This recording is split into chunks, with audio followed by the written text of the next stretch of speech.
crazy, a storm on the horizon, the pressure is low. Gotta get moving, put on a show. The news is all buzzing, state of alert, but we've got a plan, we're ready to work.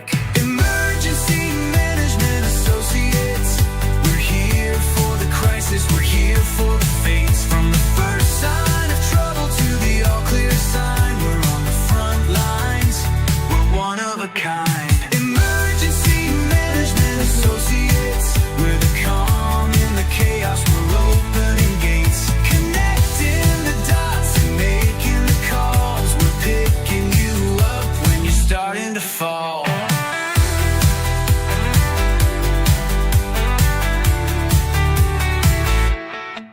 See a little fire or a rising flood, we're a well-oiled machine, we're running in the mud. From the city hall meetings to the rescue teams, turning worst case scenarios into hopeful dreams. We're training the people, stocking the gear, we're the team you can count on when trouble is near. Emergency Management Associates, we're here for the crisis, we're here for the fates. From the first sign of trouble to the all clear sign, we're on the front lines, we're one of a kind. Emergency Management Associates, we're the calm in the chaos, we're opening gates, connecting the dots and making the calls. We're picking you up when you're starting to fall.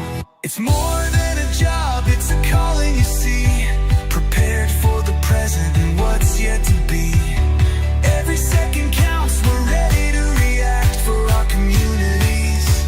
We're making an impact.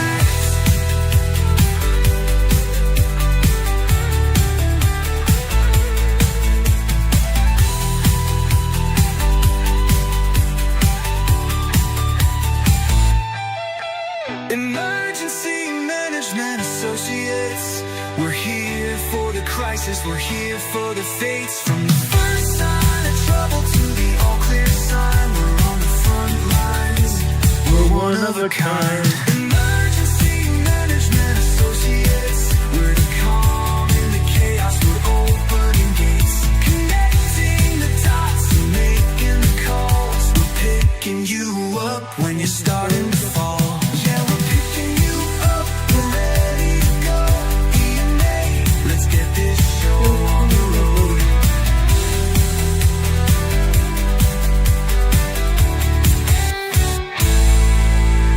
Emergency Management Associates. Let's get this show on the road, guys. How's it going out there? Is everybody okay? Have you had a great weekend? We believe we have as well. Welcome to Emergency Management Associates, guys. We're coming to you from the Area Command, 392 miles west of Kitty Hawk Beach, North Carolina. Welcome, everybody. It's great to be here with you. It's a great day in the neighborhoods, as Mr. Rogers used to say. It's a wonderful day in the neighborhood. Anyway, guys, we have a lot to talk about tonight. I want to start off this show by talking to you first about what is going on here in the United States, because that affects each and every one of us. Then we'll talk about earthquakes after that. But I want to talk about this, like I said, because it affects every one of us. Last night, the United States Senate met in a combined group of congressmen and senators. Congress went out and told the senators, yes, we have approved the continued resolution. They wanted to make sure the Senate leaders knew that.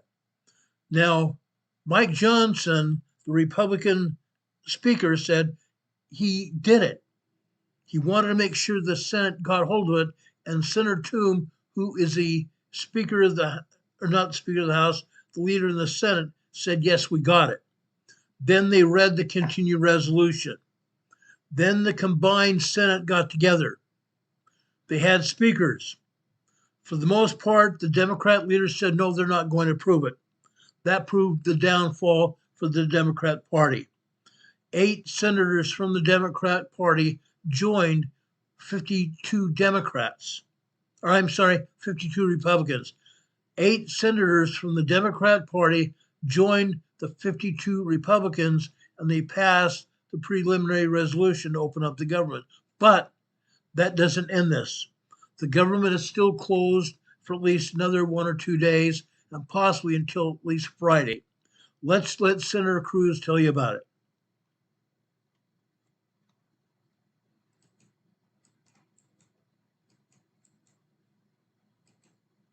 Just like every other American, when it comes to, is the government open, is it closed?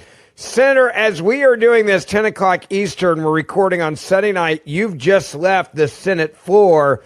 So where the hell are we now? Because there were some reports like the government's reopened, then it's not reopened. We're heading towards reopening. What is right? What's wrong? Well, we have really good news, which is the government is in the process of reopening. It's not going to be reopened on Monday, but we got the votes tonight that will start the process of reopening it. We're going to explain exactly what that means, what the deal was, and what the timing is going to be and how that's likely to impact you, whether it is going to a national park or going to the Smithsonian or flying on an airplane, what the timing is likely to be. We're also going to talk to you about a bill that I introduced this past week, the Deporting Fraudsters bill, that is going after illegal immigrants who are fraudulently getting welfare benefits. And right now, fraudulently taking welfare benefits is not a statutory ground for deportation. I'm introducing legislation to change that. We'll explain that all to you. Yeah, it's really incredible. I want to take a moment and talk to you about Hillsdale College and something amazing that's happening right now. I am taking... Okay, I just skipped over that. It's easy to access. Hillsdale is hillsdale.edu. Shut down for 40 days. Yeah. 14 different times. 14 times Republicans have voted to open the government. 14 times Democrats have voted no, have voted to keep the government shut down. Now remember, the entire reason that we have a shutdown is because under the Senate rules, you need 60 votes to move to proceed to legislation funding the government. We only have 53 Republicans. That means we need at least 7 Democrats. And unfortunately, Rand votes no on all of these. So we have 52 Republicans to fund the government. So we need 8 Democrats. The 14 times we voted over the last 40 days, over and over and over again, we've gotten at most 2 or 3 Democrats. Tonight, Sunday, it's just a few minutes after 10 p.m. Sunday night, we finally got the 8 Democrats we needed. So the Democrats who voted to reopen the government are Durbin, Hassan, King, Cortez Masto, Kane, Shaheen, Rosen, and Fetterman. Those are the 8. We got exactly what we needed. We ended up with 60 votes, not 61, so that not in a sync. Every other Democrat voted no, keep it shut down. But getting 8 is important. And there was a substantive deal, but the substantive deal has several pieces. Number one, there's a continuing resolution that runs through January 30th. So one thing that was really important to me and to a lot of conservatives was that we not have government funding expire right before Christmas. Yeah. Often, government funding expires right before Christmas, and they use the desire everyone has to go home to their families for the holidays to twist their arms into passing a really bad bill. So this does not end right before Christmas. The CR instead, the continuing resolution continues until the end of January. That was significant. We also included 3 appropriation bills in the deals. Now, these are appropriation bills. There are 2 ways you can fund the government. You can fund the government through an appropriation bill. There are 13 different appropriation bills that fund different cabinet agencies and different major programs. Yep. Those take 60 votes. That's what's called regular order. That's the way the system is supposed to work. And then you can also fund the government through a continuing resolution, also called a CR, that just keeps everything the way it was before and maintains the status quo. We ended up doing a combination of both. So in this deal, we have, number one, the ag appro. So that's the agriculture appropriation. That includes the funds that farmers rely on, but it also importantly includes SNAP. It includes food stamps. So one of the consequences of the shutdown was the funding for food stamps went away. With this appropriation bill, we will fund the food stamps for an entire year. So that will be taken off the table. And by the way, let's be very clear about that. Republicans tried to make sure that even with the government shutdown, that SNAP benefits were continuing and were not stopped. Democrats made damn sure that people did not get their food stamp benefits during the 40-day longest shutdown in American history. They did that because they thought it was leverage to hurt the poorest among us in America. And that would then give them leverage to get more of the pork barrel things they wanted for the Democratic programs and initiatives. And they didn't care if you couldn't feed your kids over the last 40 days. So understand that was the entire Democrat strategy, is maximize the pain on the American people. Because the more pain that they could inflict, they were counting on the media to be dishonest and blame it all on Trump. And so repeatedly, this past week, I went back and forth with Democrats repeatedly. And their talking points were very simple. They would say, well, you have a Republican president, a Republican Senate, Republican House. The shutdown is their fault. And that was it. And they were counting on the dishonest corporate media to tell that lie. What they omitted, and actually I talked about this just this weekend. I spoke on the Senate floor and I said, look, whenever anyone takes an oath to testify in court, they put their hand on the Bible and they pledge to tell the truth, the whole truth, and nothing but the truth. Well, the Democrats saying that they're failing part number two, the whole truth, because it is true we have a Republican president, House and Senate. What they're ignoring is the fact that it requires 60 votes, and it is the Democrats who forced the shutdown because they're the ones that are not voting to keep the government open. This package, we took 3 appropriations bills, the ag appropriation bill, which is farmers, ranchers, and food stamps, the military construction and the VA bill, so that funds our veterans and also gives funds for military construction projects across the country. And then the legislature bill, which, among other things, we increase the funding for security for members of Congress. Given the political violence we see, I think that's very important to have more funds to increase security on both sides of the aisle. So that package, those are 3 appropriation bills that were bipartisan, that Democrats had a part in, that were passed along with the 30-day CR. Or not 30-day, the CR to January 30th, rather. January 30th, yeah. Yeah. So all of that is what we got 60 votes for tonight. Now, what does that mean tomorrow morning? Does that mean the government is open Monday morning? Unfortunately, no. And by the way, people are frustrated because they think, well, you guys shut it down quickly. Then why can't you just reopen it quickly? And this is how the sausage is made. And that's why I think there's some miscommunication on Sunday night about, oh, the government's like open up. I mean, there was major news outlets like government opening up, we have votes to have it. And they're thinking, all right, well, if I'm flying out Monday or Monday afternoon or Tuesday, there should be no problems at the airport. That's also not true. I want to be very clear about that. Look, if the Democrats want to be full obstructionists, they could delay opening the government as late as Friday of this week. Really? Because there are a series of votes we have to take, and under the Senate rules, they can delay things. They have a right to an intervening day between one vote and another. They can delay things for 30 hours, and so they could drag it out. Even though we have the 60 votes, they could drag it out as late as Friday. My guess is they'll drag it out till Monday or Tuesday. My best guess is the government will open up Tuesday or Wednesday. But we really are dealing with, look, the Bernie Sanderses of the world. By the way, Chuck Schumer voted no, because the whole point of this was for him to tell the crazy left he still hates Donald Trump. Now, I don't think these 8 Democrats would have voted yes without Schumer blessing their voting yes. So this was always going to end this way. I was going to ask you, so getting to the perfect number of 8, and again, this is how the sausage is made. So let's talk about behind the scenes. You guys, the Republicans, have been meeting, right, behind the scenes. You have your normal lunches that you have and your other meetings. And I see you guys on the floor of the Senate talking, and you're outside the Senate. I mean, Democrats are doing the same thing. When they decide who is in the 8 to vote yes, is that strategic based on who needs cover when they're running for office? Is that, I mean, there's some like Fetterman that clearly were leaders on this, just saying, I think it's wrong to hold the American people hostage. I'm voting to open this thing up. How do they decide on the exact 8? And is it literally to the point where they're like, all right, we're going to only give 8, and you got to make your argument to us why you should be in the 8, and we'll give you that blessing? How does that work? So I don't know for sure. I will say there were a number of Republicans who were surprised we did not get more than 8.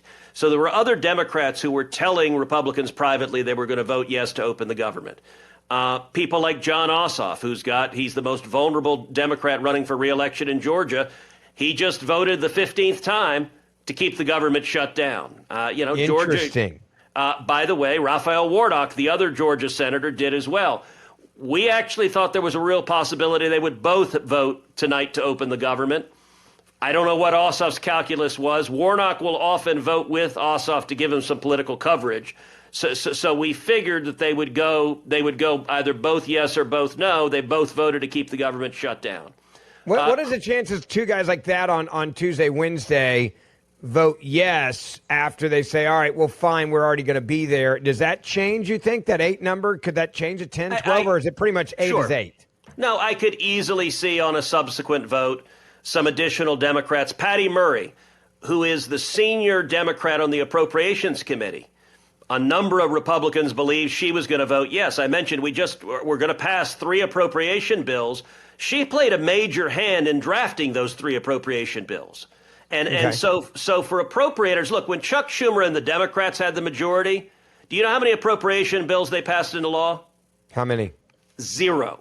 Wow. Like the process was broken. They didn't do appropriations. It's our hope to actually go through the process, to have amendments, to negotiate it. And that's what these 3 bills are doing. And yet the senior Democrat on the Appropriations Committee voted no. Chris Coons, who is widely seen as one of the more moderate Democrats, he voted to keep the government shut down. Alyssa Slotkin from Michigan. Look, Michigan's a purple state. She voted to keep the government shut down. Gary Peters, also from Michigan, retiring. He voted to keep the government shut down. So there were another half dozen or so that a lot of folks thought we would have a chance at getting their votes, and we did not. So when you don't get those votes, we move forward. You said this thing could end up to Friday. You're guessing probably Tuesday, Wednesday, the government reopens. How many more votes after tonight? Again, for people that are listening, we're doing this Sunday night at 10:15 right now in D.C. How many people or how many votes will it take starting now to get the government actually reopened? We need to continue to hold 60, but we're going to. The underlying terms of the deal have been cut. So I don't expect any of the 8 who just voted yes to flip. So I think we've got our 60, but the remaining Democrats can just drag things out and make it painful. I hope they don't. I actually pulled Dick Durbin aside. Durbin is retiring. And I mentioned I always thought this was going to end with retiring Democrats voting to open the government. Durbin did so. Now, look, he's the number 2 in leadership among the Democrats. He's Chuck Schumer's right hand, but he's retiring. I told Dick tonight, I said, look, we've got 60 now. It sure would be nice if, like, you guys didn't drag this out unnecessarily till Friday and just the identical outcome will happen and it just is more painful for everybody. I think there are a lot of Democrats who feel that way. It's why I think we'll end Tuesday or Wednesday. But who the heck knows? Now, there's another element to this deal that's getting some attention online, which is a commitment to reverse the RIFs, the reductions in forces that happened during the shutdown. Yeah. And there's some folks online saying, oh, you guys caved, this is terrible. That was an offer that President Trump made, I think, like 2 weeks ago to the Democrats. That has been on the table for them a long, long time. And the White House made the decision, okay, if you guys open the government, we agree, we'll offer you that we'll reverse those rifts. Okay, let me pause it right now. What is a rift? Okay, that's called reduction in force. Anytime the government, when I was back in the 90s, working in San Diego, every time the government, i.e. Obama, i.e. Clinton, anytime they wanted to get rid of employees, they would have a reduction in force. Okay? Clinton did it back in the 90s. Obama did it until 2009. They got rid of me in 2009. Okay? Finally, it took them all that time. They started the RIF process in 1993 when Clinton took office. Okay? Clinton administration tried to get rid of me and a lot of other people. He failed. I fought it tooth and nail and I won. I won until Obama took office. then Obama said, I don't like federal police. And that was the cutting board that cut me off. I was a federal cop, and then he took the cutting board slice and took us off. 11 people in my particular region. I was living in Denver at the time. My particular region, Region 8, was cut. 11 federal police officers were cut. We lost everything. For me, I was 1 year before retirement. At 24 years in, retirement would have been 25. Obama cut me off at the knees, and as a result, if I finally do get my federal law enforcement retirement, it should be when I should be in effect as if I was 67. That's what it should be. Obama pushed it back to 69. Now, President Trump has pushed it back until 67. So I should get my federal retirement back all the way back to 1967, all the way back to my year when I was supposed to get it. We'll see what happens, okay? Because I've been fighting for my retirement now for 3 years. This is the third year. I still don't have it. Let's get back to Ted Cruz here. So that was in the deal, but it was a deal that came from the White House that we just agreed, okay, if those are the terms that the president wants to cut, we'll back up the president. So you go into Monday, you're going to have more meetings throughout the day, or explain to me Monday what that looks like. We're anticipating. Okay, Monday's talking about today. Anticipating the first vote probably around noon. And as I said, we could have done it all tonight. If the Democrats had agreed to, in the Senate, you can do anything by unanimous consent. And so if they wanted to open the government tonight, they could have just consented to do one vote and then do the other one next, do the other one next, the other one next, and we'd be done. Like, you can do that. So literally, instead of us recording right now, you guys could actually be voting, and this could have all been Monday morning. The government is open for business. All the FAA guys are back to normal. Everybody's getting paid, and they're like, "Nah, screw it. We'll just wait a few more days." So no one's flying home, right? I mean, you're not flying home tonight, are you? No. I'm in D.C. I didn't see my family this weekend. I would have loved to have seen my kids. I didn't. I spent most of the time just sitting here waiting for Democrats to finally agree to cut a deal. But it was striking. We could have done it tonight, but to do that, you need unanimous consent. That means you don't need 60, you need 100. That means one person can object and say, no, drag it out. I want to burn more time. I want to burn more time. And you have people like Bernie Sanders. You have all the Democrats who are running for president that want a spectacle. And so that if they really decide to be just fully obstructionist, they could drag it as late as Friday. All right. So one other question is this is unfolding. When the government opens back up, and let's just use a hypothetical of Wednesday, all right? Wednesday, the government opens up. Does that mean that instantly the system is going to go back to normal? I'm saying this to people traveling. Yep. You and I have traveled a lot. We've started to see the breakdown of air traffic control and of having to cancel flights. I've witnessed it traveling internationally and domestically over the last couple of days. You've done it as well. And so when it opens back up, is that like an instant fix, or is that going to take a couple of days to cycle through the system as well? What does travel look like Monday, Tuesday, Wednesday, Thursday, Friday? Look, at least travel Monday and Tuesday, I would expect still really significant delays and really significant cancellations. The reason for those delays and those cancellations, we have roughly 50,000 TSA agents all across the country. Many of them are going into work. None of them are being paid. They all missed their last paycheck, didn't get their last paycheck. We have roughly 14,000 air traffic controllers. Many of them are going into work. None of them are getting paid. They all missed their last paycheck. Listen, if you're a TSA agent, if you're an air traffic controller, typical TSA agent or air traffic controller doesn't have a deep reservoir of savings. I mean, they're under real stress right now. How do I pay my mortgage? How do I pay my rent? How do I pay my bills? And so what is happening with both TSA agents and controllers, they're calling in sick. They're just not showing up. I say some are coming into work.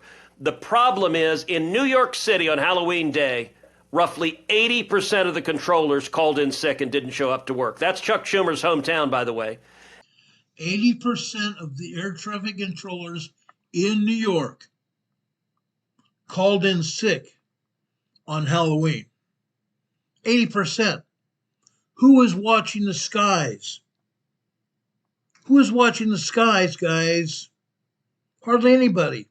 That means it was very dangerous to fly that night, and yet there were hundreds of thousands of people throughout this country and around the world that were not being protected. And so we're seeing with TSA, you had Monday a week ago, the lines in the Houston Bush Airport were 2.5 to 3 hours long to get through security because they were so short-staffed on TSA agents, they didn't have enough to move people through security. So even if the government opens up tomorrow, you're dealing with the independent decisions of 50,000 TSA agents and 14,000 controllers when they come back to work.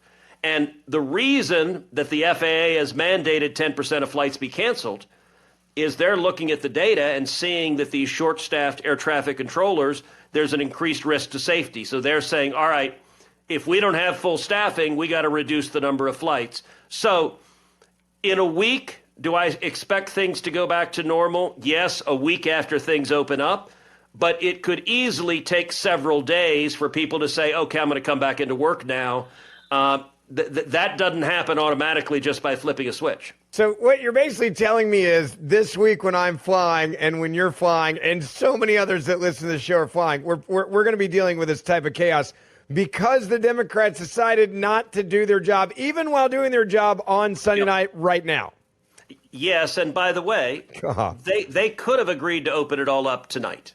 They could have given consent, said, okay, you've got a deal, let's move ahead. And it's now just the obstruction as to, if your flight is canceled tomorrow, you can thank Chuck Schumer and every Democrat senator running for president who's trying to show off to the crazy left. But we will get it open now. Okay, they're going to try to open it. The bottom line is this. They're going to try to open it between Wednesday and Friday. They're not going to do it tomorrow. So this is going to continue through the end of the week. By Friday, the government will be back open. Okay? By Friday. But don't expect things to get really going until next Monday, a week from today. That's what I'm saying. Senator Cruz basically said the same thing. We need to just hang in there tough for a little while because the Republicans, the conservative party of the United States is trying to open things back up. But again, you should have heard Chuck Schumer's speech last night. He absolutely defiantly said no. He said absolutely not. But he allowed 8 other Senate Democrats to go ahead and say yes. Now, it also should be said, Republican Rand Paul from Kentucky also voted no. Okay? It's not just most of the Democrats, but also one Republican, Rand Paul. Okay? What does that mean for next year? That means everybody in Kentucky, you all need to replace Rand Paul as senator. This cannot continue going on. Period. It can't continue. I don't give a darn. We can't allow these idiots to shut down our government and thereby shut down people that need food and other commodities to live. Plain and simple. The Ag Department hurt farmers as well. The shutdown hurt farmers as well. This kind of crap cannot continue. Not now, not ever. Now, I want to play one more video for you, very short video of Senator Kennedy. Senator Kennedy's from Arkansas. Okay? I think you're going to like this. I think you're going to like it a lot.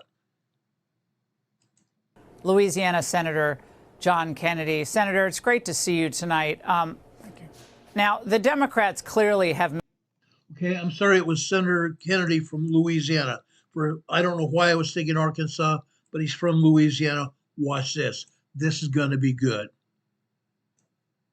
Made at least a decision for the time being that because they had these wins in this off-year election, they have the political wins at their backs, and they don't believe a compromise on anything is what the right course is. Your reaction tonight? Well, look, I watched this weekend where some of my colleagues said, oh, we'll be out of the shutdown by Thursday. By Friday, they were very confident. So I entered the week optimistic. And some of my Republican colleagues are meeting with the Democrats. In fact, most members of the Senate are running around like ants in a sugar bowl, like a bunch of headless chickens. But in my opinion, we're nowhere near getting out of this shutdown. The Democrats, supposedly we were told today at lunch that we're going to have a vote tomorrow and that the so-called moderate Democrats have come together and they're going to support us. I think they're still stamping their little feet. I don't believe they will support us. And I've never believed any of this stuff.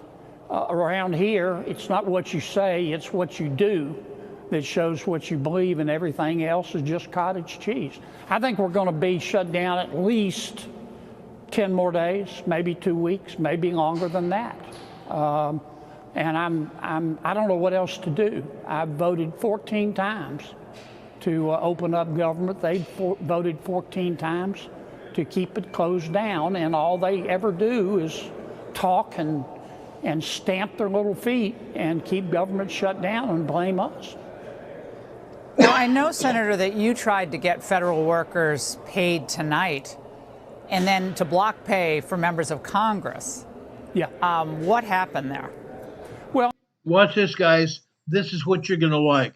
I had two bills to look, I haven't been taking my salary. Some colleagues have. That I'm not putting anybody down. I just think there ought to be one rule for everybody, and nobody else is being paid, so I don't think members of Congress ought to be paid. And I offered the Senate two bills. One was a spicy version and one was a mild version. I started with the spicy, but both of my bills were blocked. There were a bunch of Democrats on the floor. I thought they were going to block them, but Senator Rand Paul blocked both of my bills, and that was kind of a disappointment. Well, Senator Sanders has a view on the shutdown and who's responsible. Watch this, Senator. There is a revolt against Trumpism. I think Democrats have the momentum. And now what has got to happen is Trump has got to come to the table and say, okay, let's make sure that premiums do not go up. Let's make sure that we do not throw millions of people off health. If he does that, we can end the shutdown tomorrow. Your response to him, Senator? Well, a couple of things. Number one, Bernie is one of the fathers of Obamacare, which has been an unmitigated disaster. Now he wants to extend it and put more money into it, which will be like just putting a fresh coat of paint on rotten wood. Number two, look, I really don't hate anybody, and I like Senator Sanders, but he's a light that attracts a lot of strange moths. And one of them just got elected to be mayor of New York. And Bernie is a socialist. But the socialists and the Democratic Party are in charge. Their real leader's not Bernie, as you pointed out. It's Congresswoman Ocasio-Cortez. She will either be in the future, she'll either, if the Dems take the House, she will overthrow Hakeem Jeffries and become Speaker, or she will run against Senator Schumer, or she'll run for president. She's running the show for the Democrats. That's just a natural fact. Do you ever hear any conversation in the hallway among your Democrat colleagues, maybe the senators from Virginia, others who tend to be slightly more centrist, who are at all concerned about what's happened to the Democrat Party? I mean, they won, Tuesday night, but where is this going? Yes, I do hear it. A lot of them are scared.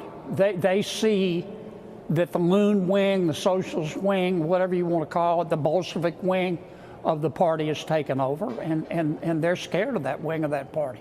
And many of them are scared to say anything. But others, even the moderate, so-called moderate Democrats, they just have this deep, abiding hatred for President Trump. They just can't accept that he won the election. And, you know, they need to be put down their juice boxes and be adults and, I don't know, drink a big old tall glass of get over it and accept the fact that president is the president. But they really can't. There really is something to this Trump derangement syndrome. Even the more reasonable Democrats just can't seem to get past it.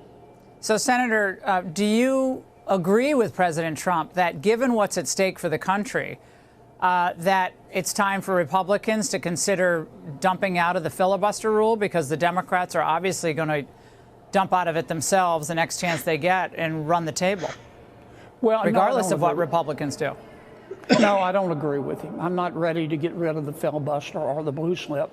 I don't know what the Senate in the next Congress is going to look like. I think Republicans will hold the Senate. I think what President Trump is really frustrated about is the fact that the Senate's not doing anything, and he's right. We haven't done anything. We passed the one big beautiful bill, which we would not have been able to do without the president's involvement. And since then, we've done nothing. Zero, zilch, nada. In fact, we had a meeting. Every time I brought up the idea of doing a second reconciliation bill where we don't need Democrats, our leadership just ignores me. And I don't blame the president for being frustrated. He's frustrated that we're not getting up off our ice cold lazy butts and passing bills that would be part of his agenda. And frankly, I don't blame him for feeling that way.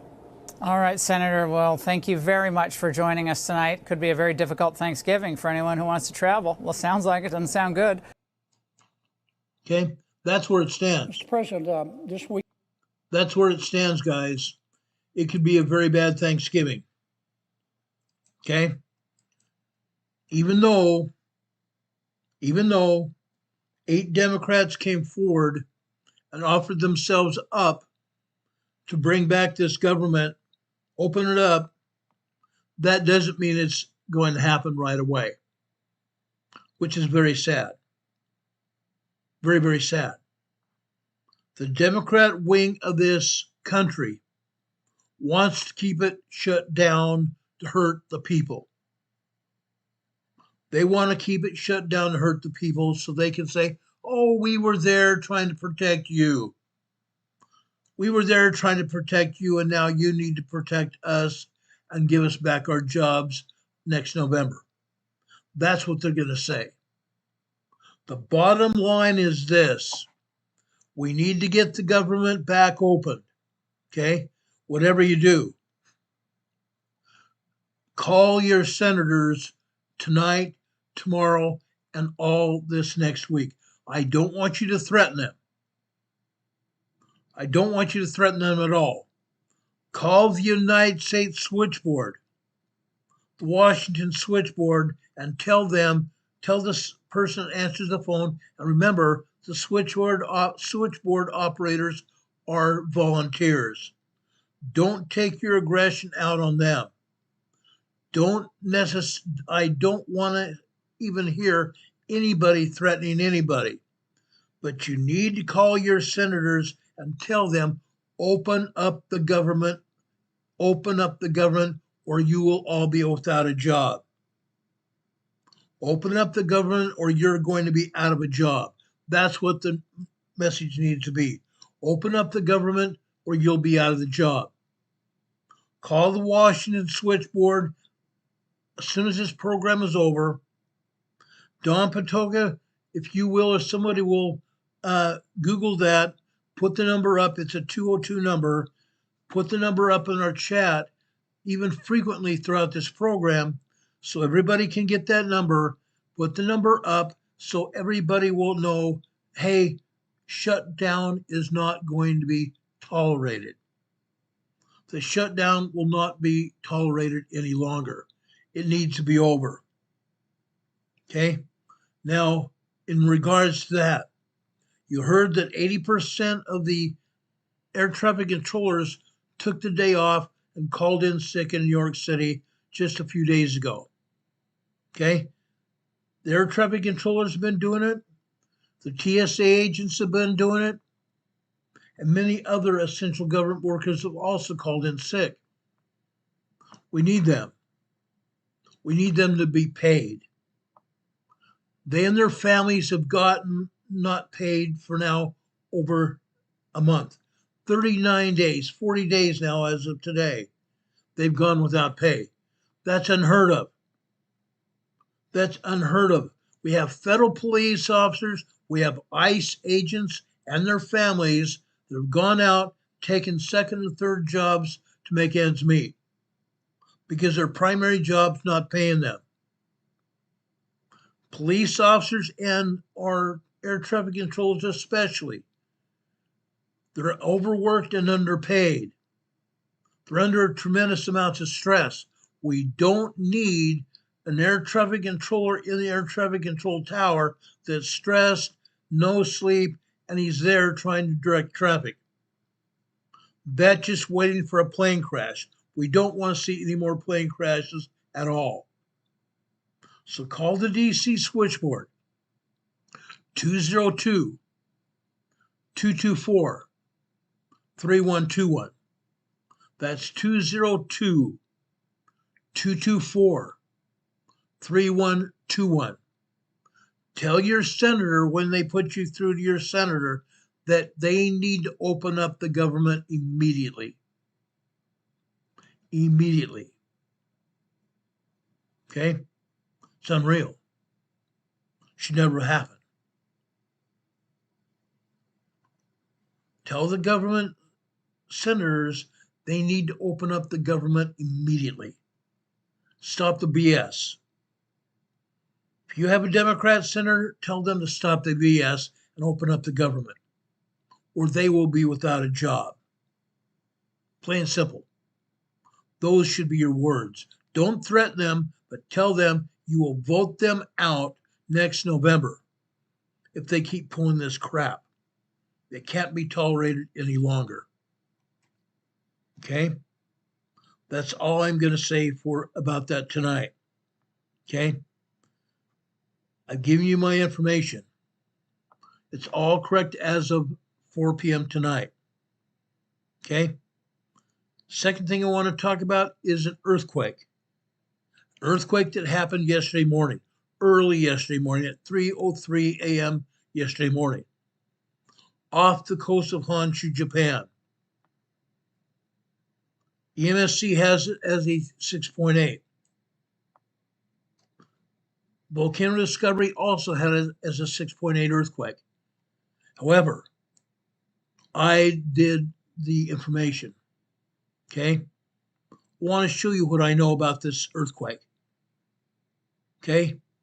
There were only 11 felt reports. 11 felt reports saying minor shaking, mild shaking. There is no damage and there's nobody hurt on Honshu, Japan as a result of this earthquake. And there was absolutely no danger of a tsunami as well.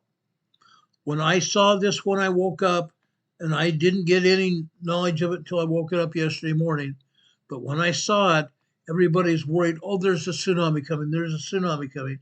I went and found out that there was no tsunami coming at all. There was no tsunami warning issued at all. This was a 6.8 earthquake. Anything over a 6.5, there is a possibility of a tsunami. In this case, that did not happen. It didn't happen. Let me show you the data that I have about this earthquake. Look at this. This is from the USGS's own data. Okay? This is the back seismologist study page here. This data comes from the back seismologist study page. They called it a 6.8 earthquake. However, let me scroll up here. Look at this. Look at this. They wanted to call this a 6.8 earthquake. They had 28 stations reporting. 28 stations, 28 seismographs reporting it, but no data revealed. No station data revealed. That means USGS hid the information. Look at the next line. Then they were calling us 6.1. With over 464 stations reporting. Unreal. And station data. But the station data didn't even show it to be a 6.1 earthquake. Yes, it was a 7.0. 7.0 earthquake, guys. USGS downgraded it, then they hid the data. I checked it. I checked it all day yesterday. The same story. Okay? Even on the 6.1 data, it didn't even show a 6.1 earthquake. At no time did it show a 6.1 earthquake. They altered the data. That way they control the story. They control the story. Yes, there was a 6.8, 7.0 earthquake yesterday morning after 3:03 yesterday morning, U.S. Eastern Time. It happened yesterday afternoon, Japan time. Yesterday afternoon, Japan time. Okay? Let's go down to the USGS map and take a look at it.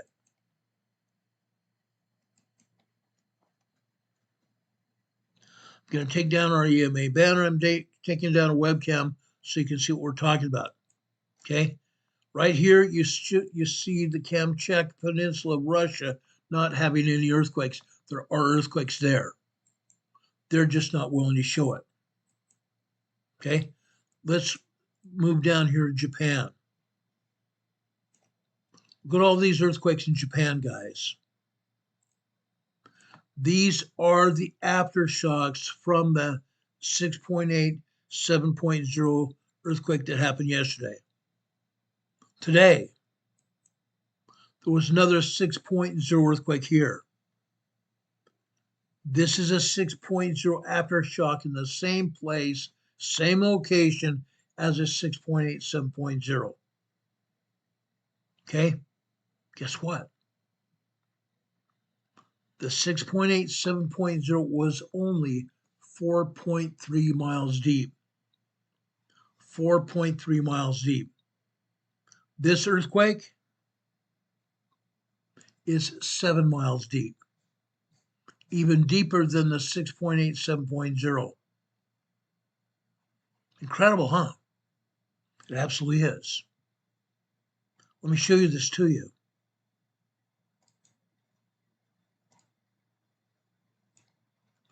.9 kilometers deep here. That was what that 6.8, 7.0 earthquake was. 4.9 kilometers deep. That's basically 2 miles deep. 2 miles deep.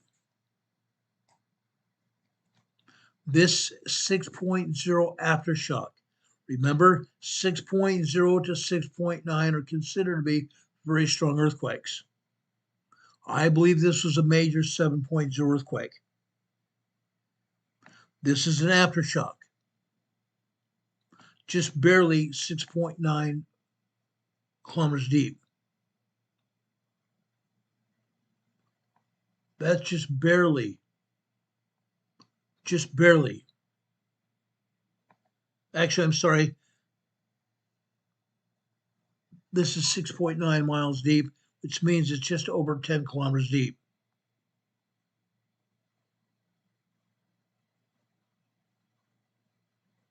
Okay? But it's even deeper than the 6.8, 7.0. Look at all these other earthquakes here. Let's take a serious look at these. To the north, this was a moderate 4.5, 4.0 to 4.9 are moderate earthquakes. This earthquake further to the southwest, this is a 5.0 earthquake. 21 miles deep, even deeper than the other quakes. This is a 4.6 also, moderate earthquake. This is a large 5.2. Just to the west is 6.0. This is a moderate 4.7 earthquake. This is a 5.1 large earthquake. To the south, this is a 4.8. This is a 4.5. This is a 5.3. This is a 5.4. So yes, we've had some fives here. We've had 4 large 5.0 large earthquakes, and then a 6.0 aftershock as well. The aftershocks are going to continue for a while. They're going to continue for a while. Okay? This is what has happened today. This is not yesterday. This is what's happened today. Okay? Earthquakes are still rattling off the coast of Japan. And look where the earthquakes are. That's the other situation we need to look at. Look at where these earthquakes are.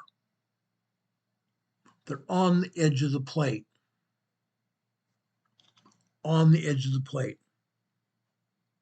Now this seismic energy is going to travel north as well. It's going to travel up north here to the Kamchatka Peninsula. Yes, earthquakes have not happened here, but again, USGS is not showing anything here. The seismic energy is going to travel up here to the Aleutian Islands. Expect to see larger earthquakes here in the Aleutian Island Trench here. Over here in the Rat Islands. This is a 4.5 moderate earthquake here in the Rat Islands. We go further east here. This is Atka, Alaska, near Atka, Alaska, 119 miles east of Atka, Alaska. This is a small 3.5 earthquake. That energy from Japan is going to travel up that earthquake fault, up the edge of the plate over here to the Aleutian Island Fault Zone, which is the other end of the Pacific Plate here. The northern end of the Pacific Plate here. That's going to go up here into Alaska. Okay? As of late, we've been talking a lot about earthquakes that are locked up in various places. Earthquakes that are locked up in various places are ready to burst. Seismic energy is locked up here. It's ready to pop, literally. It's locked up here in the Gulf of Alaska. Seismic energy is also locked up here in the Cook Inlet here. This body of water coming off the Pacific Ocean here is called the Cook Inlet. Seismic energy is locked up here as well. There is a chance, I want to emphasize this, there is a chance that we may get another 7.0 earthquake here in Anchorage, Alaska. There's a chance of it happening. We've had almost no appreciable earthquakes at all in Anchorage, Alaska since 2019. Summer of 2019, we had a 7.0 earthquake here. It's highly likely it will happen again.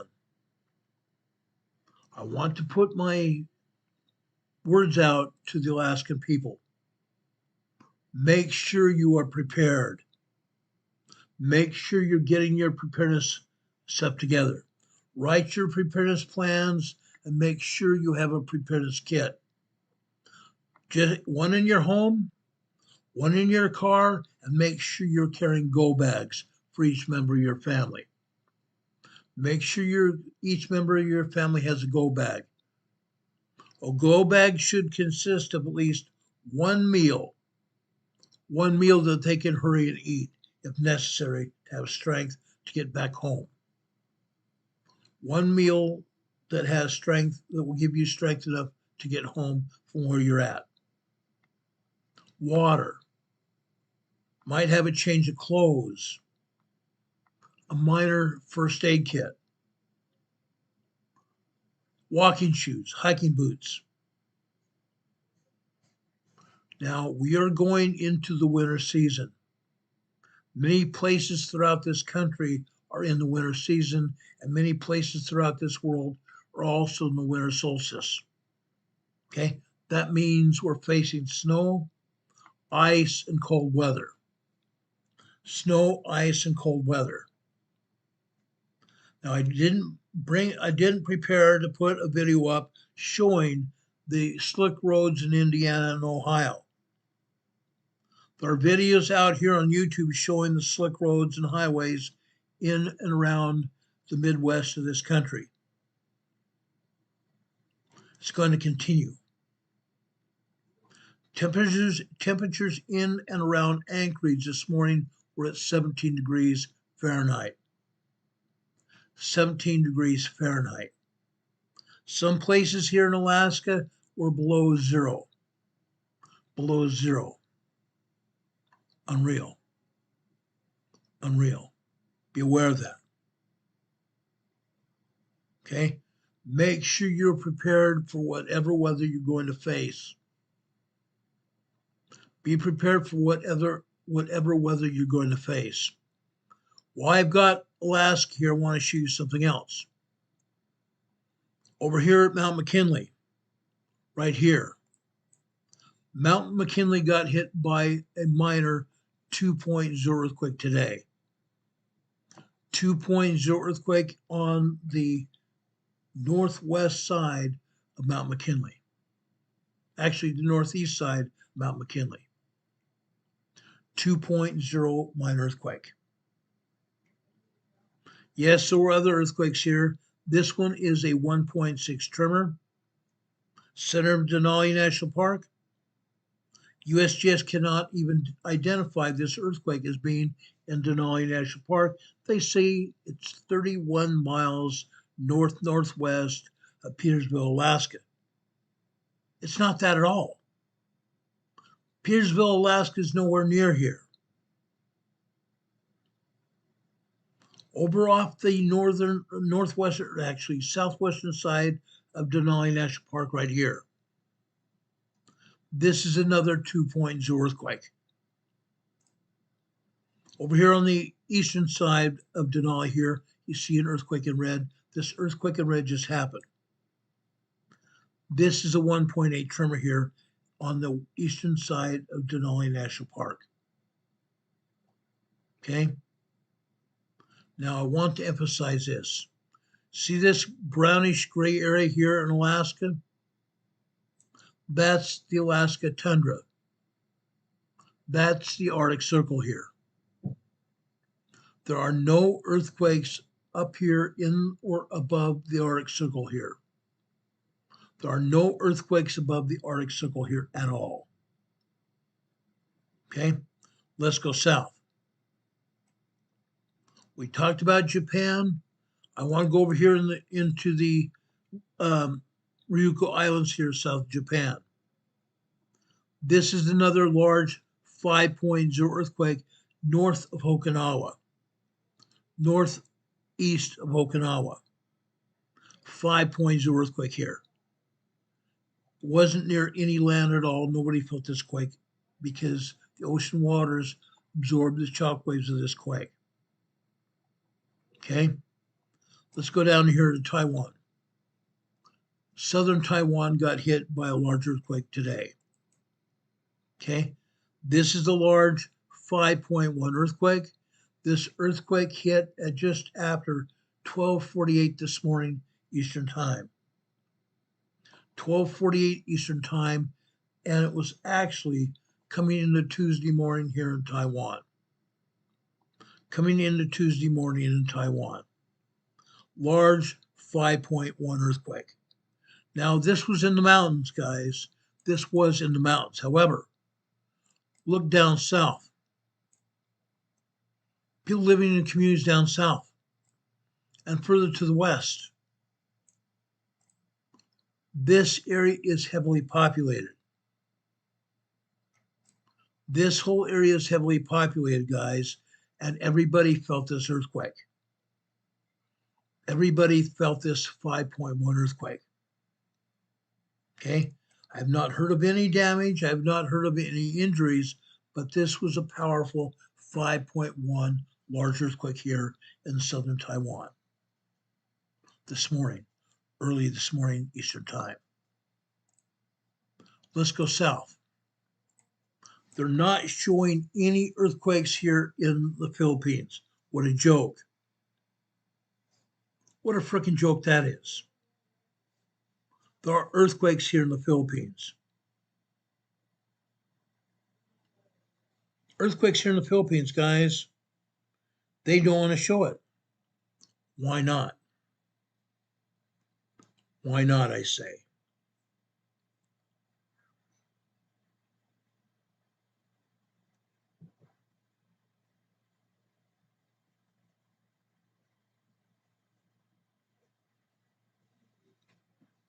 Oh, this is weird.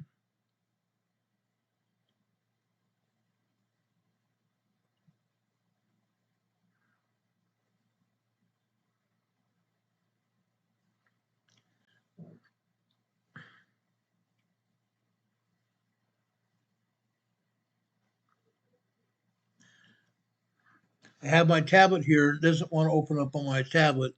Give me a second. I open up on my other device here. Want you to see what actually is happening in the Philippines and Indonesia.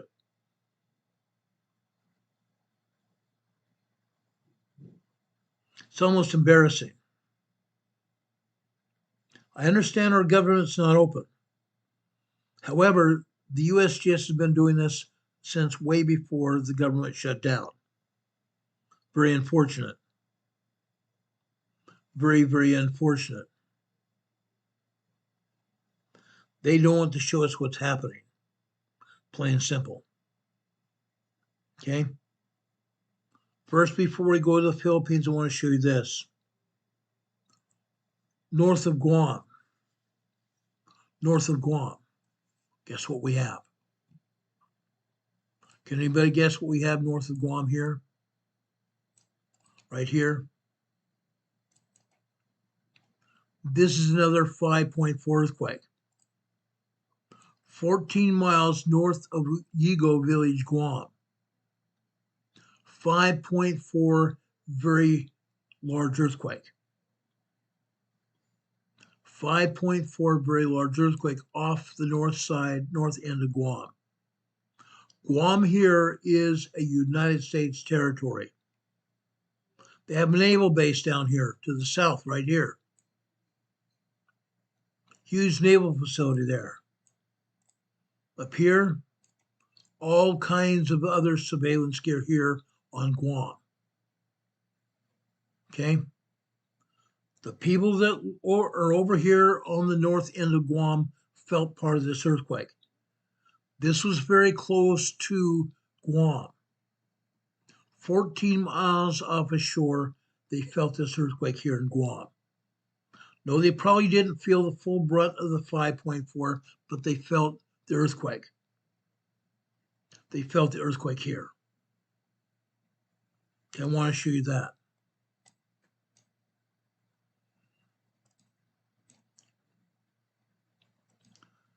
But going over here to the Philippines, they're not showing us squat. Not squat. Sad. Very sad. Let me bring up the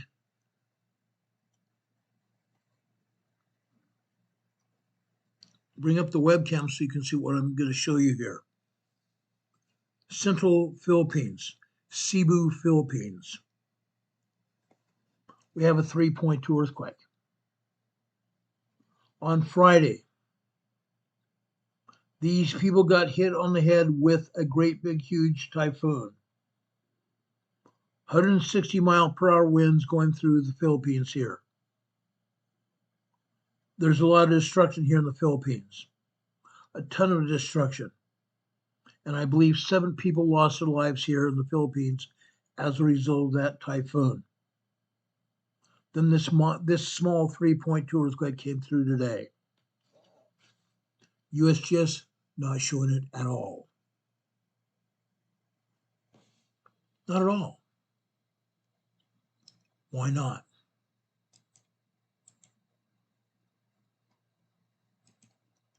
Why are they not showing it? They're not showing anything here in the Philippines at all.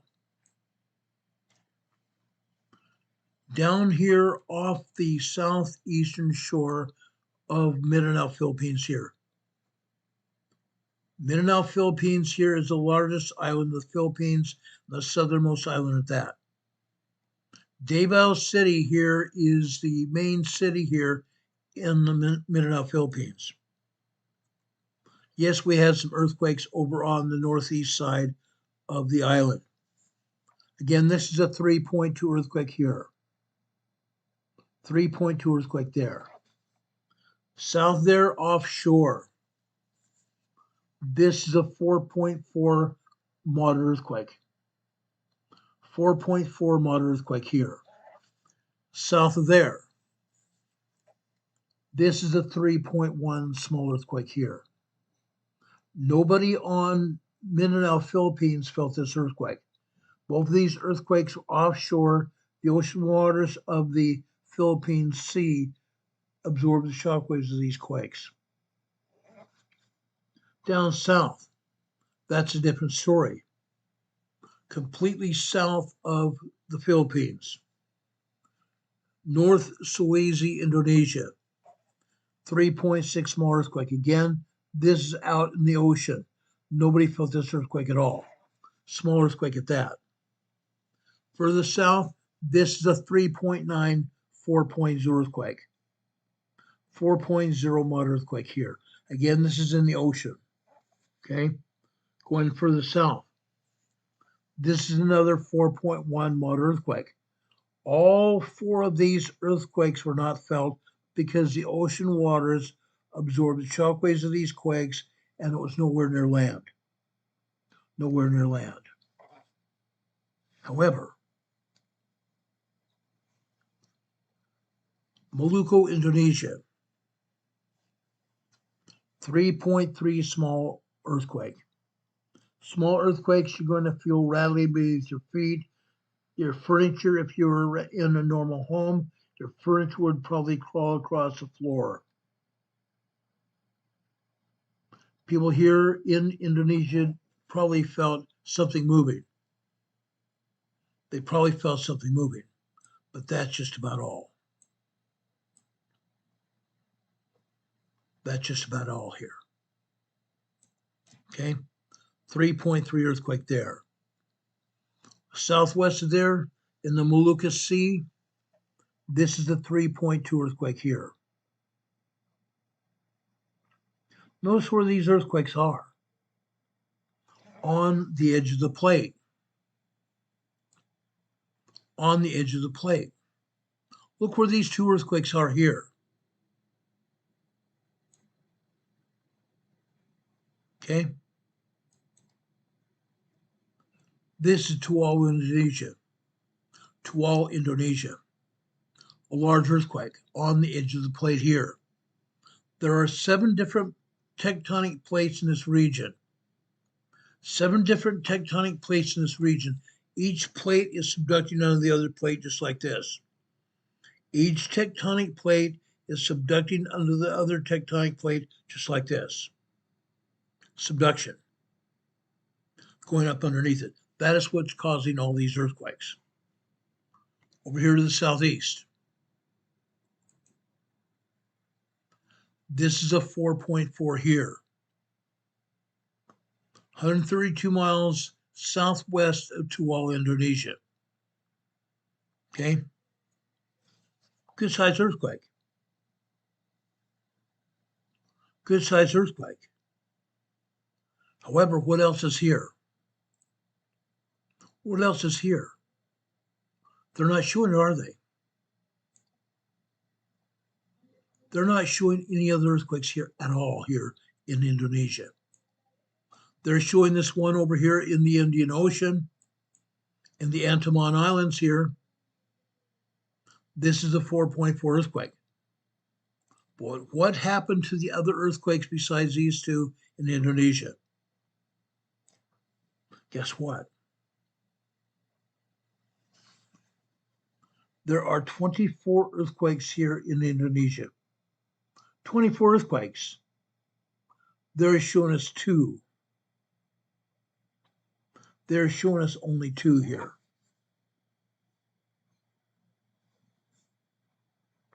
Sad. Sad. Let's go down here in Australia. They're not showing us any earthquakes here in South Central Australia. Guess what? Upalina, Southern Australia. 2.47 earthquake here. 2.47 earthquake. Yes, it's a minor earthquake, and nobody felt this earthquake, but the preeminent seismic agency of this world from the United States is not showing anything here at all, let alone in Indonesia. What else is going on? What else is happening here? Let's go over here to Vanuatu here. Let's go over here to Vanuatu. USPS is not showing a squat. Nothing in the Solomon Islands, nothing over here in Vanuatu at all. Guess what? Guess what we have going on here?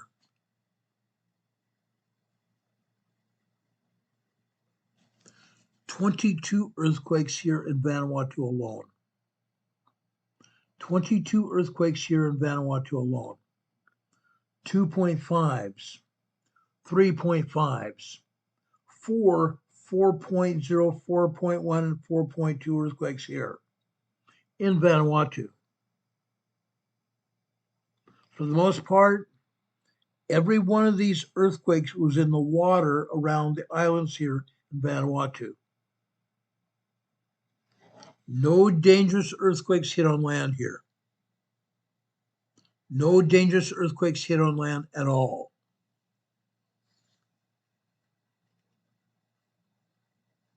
Sama Province, Vanuatu. This is a 3.6 earthquake here. Let me zoom in here for you.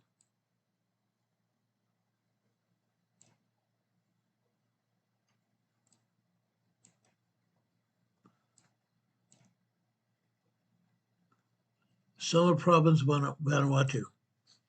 The southern end of that province got hit by a 3.6 small earthquake. Okay, 3.6 minor earthquake. For the south,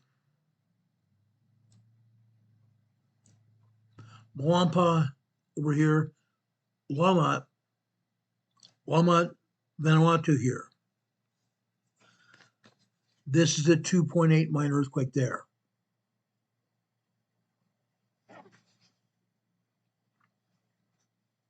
One other earthquake happened on land here. One other earthquake happened right here on land. Okay. This was a 1.6 tremor. Nobody even felt that earthquake. 1.6 tremor here on the north end of that island. Nobody felt that earthquake at all. Tremors you're not going to feel. But all these earthquakes in Vanuatu, 14 of them, nobody even had any idea they probably even happened. The 4s hit in the ocean. The 4s hit on the ocean. Those are moderate earthquakes, and the ocean waters absorb the shockwaves of those quakes. Interesting. One other earthquake hit here in the Legacy Islands, New Caledonia. This was a microquake, a 0.6 microquake down here in the Legacy Islands today. 0.6 microquake down here in the Legacy Islands down here to the south. Right there.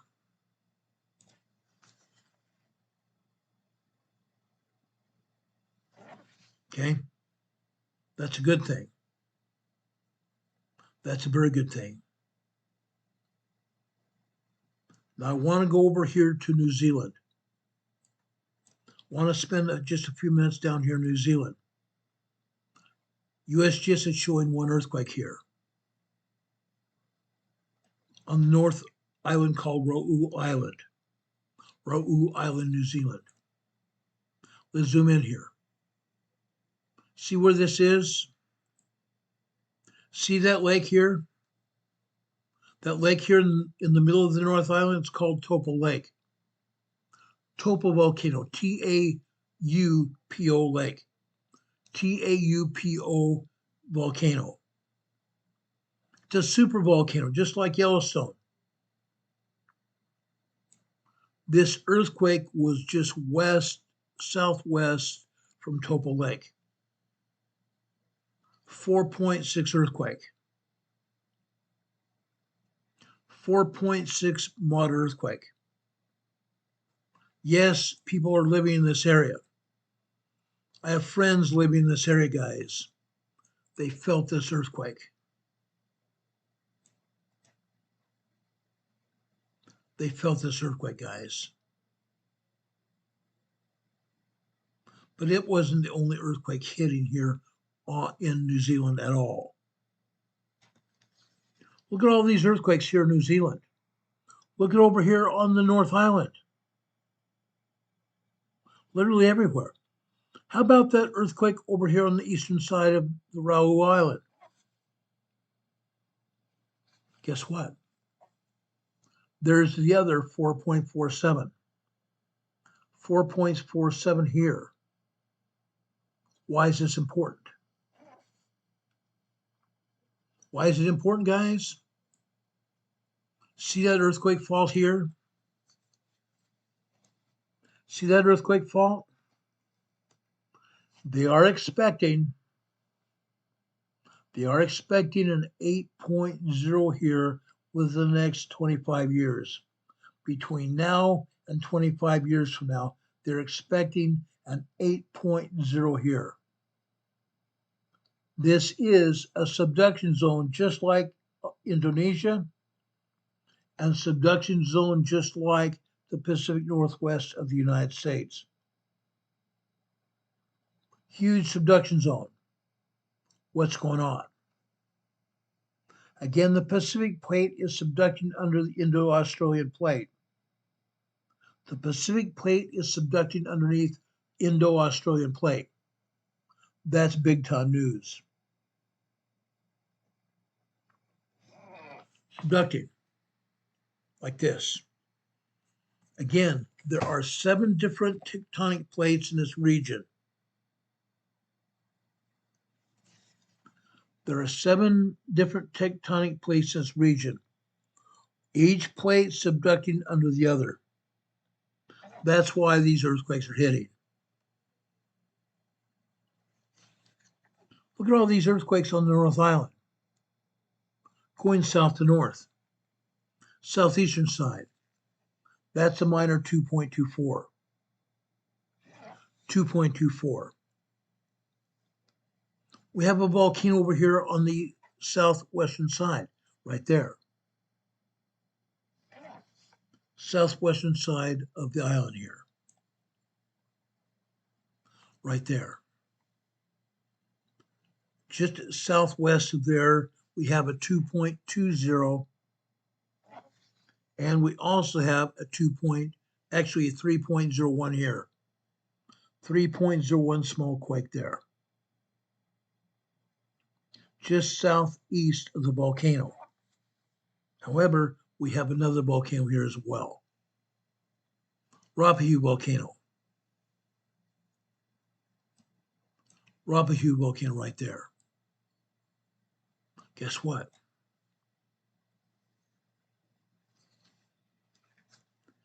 This is the 2.95 magnitude quake, a 3.0 earthquake here at Rapahu volcano.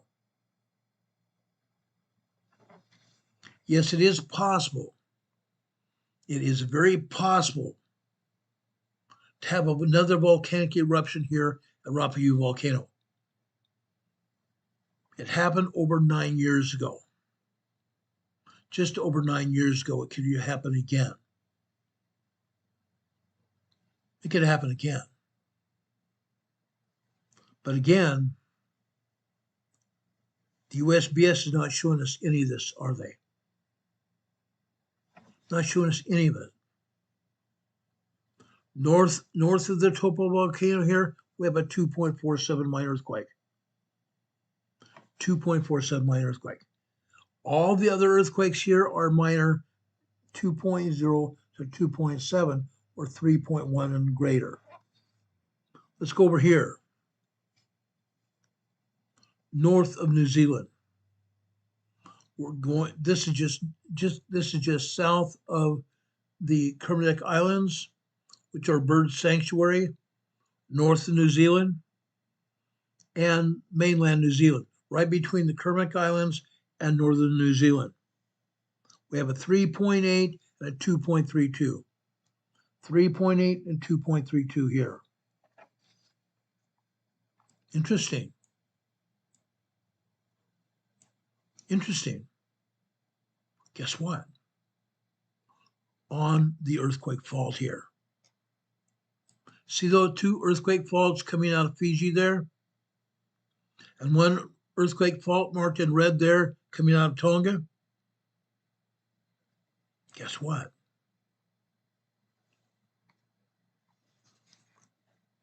This earthquake fault is coming out of Tonga. Tonga. The faults to the left are coming out of Fiji. Let's go north into the Kermadec Island region. This is a 3.2 earthquake. Kermadec Islands. Up north, this is another moderate 4.37.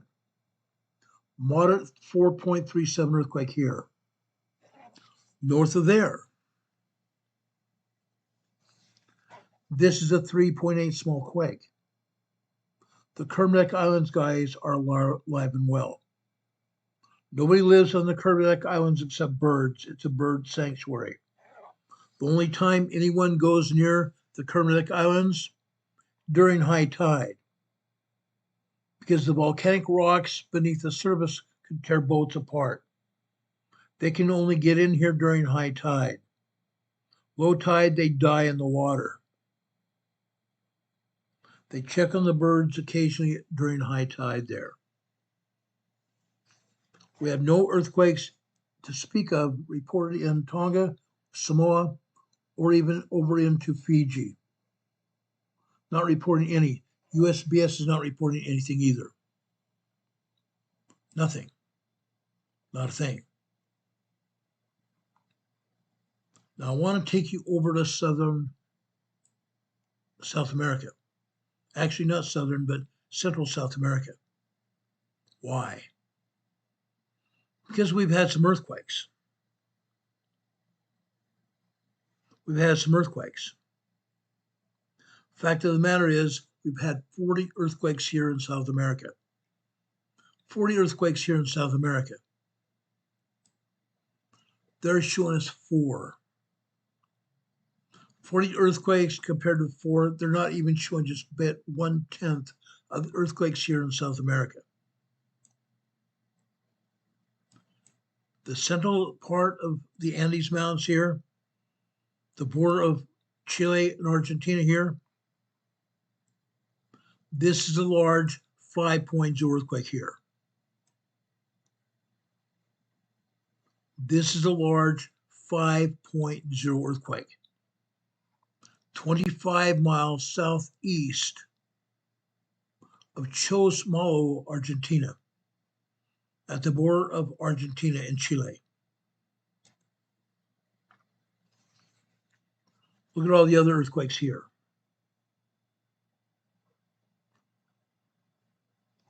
They're not even talking about it. Why not? 3.0s, 2.7s, 4.1. 4.1 here, moderate earthquake. Why are they not showing them? Why are they not showing them, guys? Moderate earthquakes can hurt people. Yes, this one was just barely offshore. This earthquake happened at 6:28 this morning. Just barely offshore. 4.1 earthquake. Let's go north. Atacama, Chile. 2.7 earthquake here. 2.7 earthquake here at Atacama, Chile up here. What's going on here? This is in the Andes Mountains here. 106 miles northwest, actually it's northeast of Antofagasta, Chile. Northeast of Antofagasta, Chile. Why did I say that? Do you want to see where Antofagasta, Chile is? Right here near the shoreline here. Right here near the shoreline.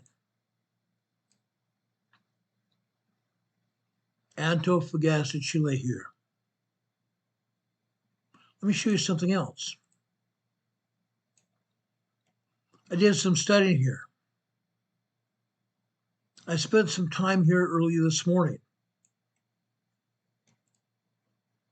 Guess what? What did I find? Okay. Then this one is supposed to be northwest of Antofagasta. Guess what? It's southeast of Antofagasta. It's not northwest of anything. Southeast of Antofagasta, Chile. But this earthquake here is at Antofagasta, Chile, right here.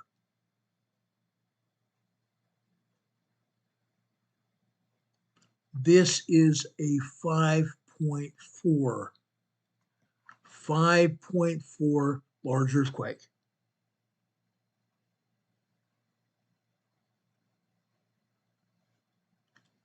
.4 large earthquake. Guess what? This gets to be very interesting here.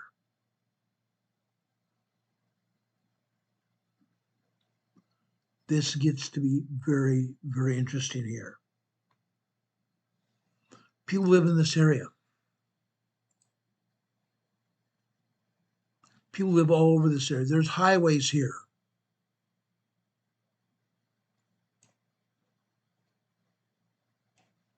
There are highways here, guys. There's Tarapaca there. Iquique, Chile's right there. Cities right there, guys. Cities. Urban area. Urban area, guys. This whole coastline is populated. This whole coastline is populated, guys.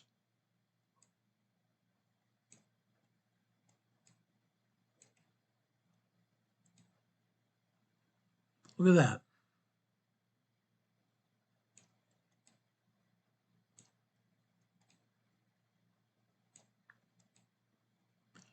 People felt the earthquake today. There were people that felt this earthquake today.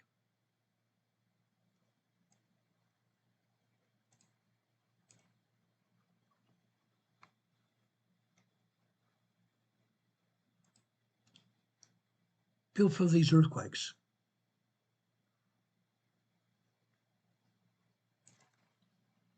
And that USGS is not even telling us a story. Look at all the other earthquakes here. 2.6s up to 4.0 earthquakes here. 2.6s up to 4.0 earthquakes here. All throughout this area. Salta, Argentina at the border of Chile and Argentina here. 3.3 earthquake here.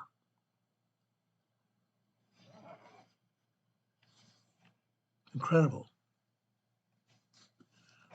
Antofagasta, Chile up here, right on top of this earthquake fault. Another 3.0 earthquake here.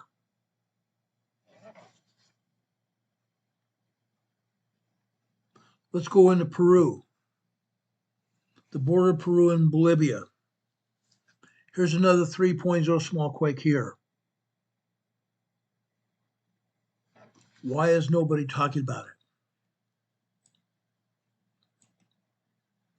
3.0 earthquake right here. Going north. Again, right on the coastline. Another 4.3 earthquake here. Interesting. Tocotá, Peru. Tocotá, Peru. 4.3. But why are they not showing a large earthquake? There's a 4.4 right next to it. 4.4 right next to it, guys. Why are they not showing it? People live in this area, guys. People live in this area. They're wondering what happened. There are countries don't have an earthquake agency like we do. They felt the ground shake. They don't know why. Subduction. The Pacific plate is subducting underneath the western coast of South America. Subduction, causing earthquakes. That's why. But guess what? Northern Peru, 3.7.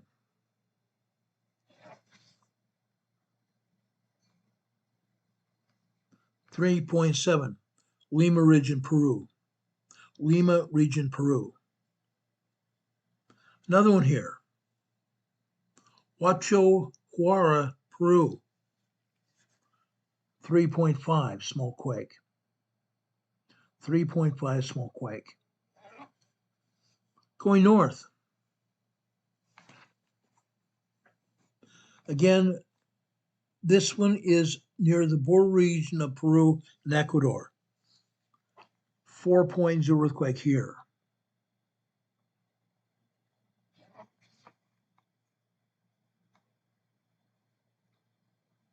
.0 earthquake right there. And yet another one north of there. Guess what? Guayas, Ecuador.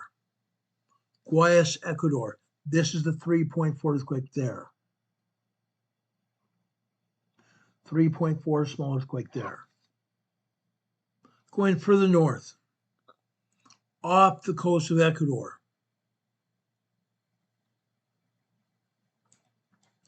Off the coast of Ecuador, I'm going to put it right there. 4.14 earthquake. 4.14 moderate earthquake. Nobody felt this because it was in the water offshore. Nobody felt that earthquake at all.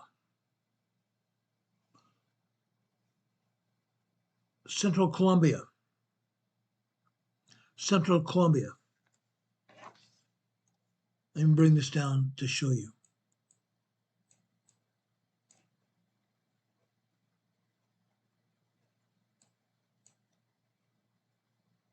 Right there. Central Colombia, we have a 2.5.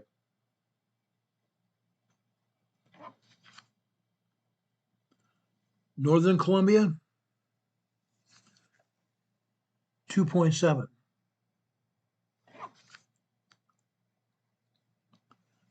Just a little bit to the northeast, Tequila, Venezuela. Tequila, Venezuela. This is a 3.7. 3.7 here in Venezuela. Another one here. There's a 3.6.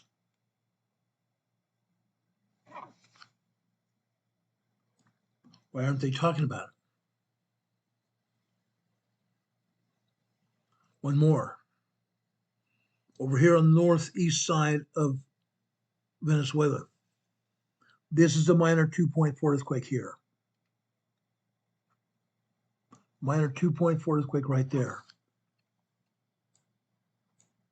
Right there. Okay. Did you guys know that Saturday morning over here in Brazil, right up here in Brazil, we had a 5.0 earthquake Saturday morning? I bet you didn't know that.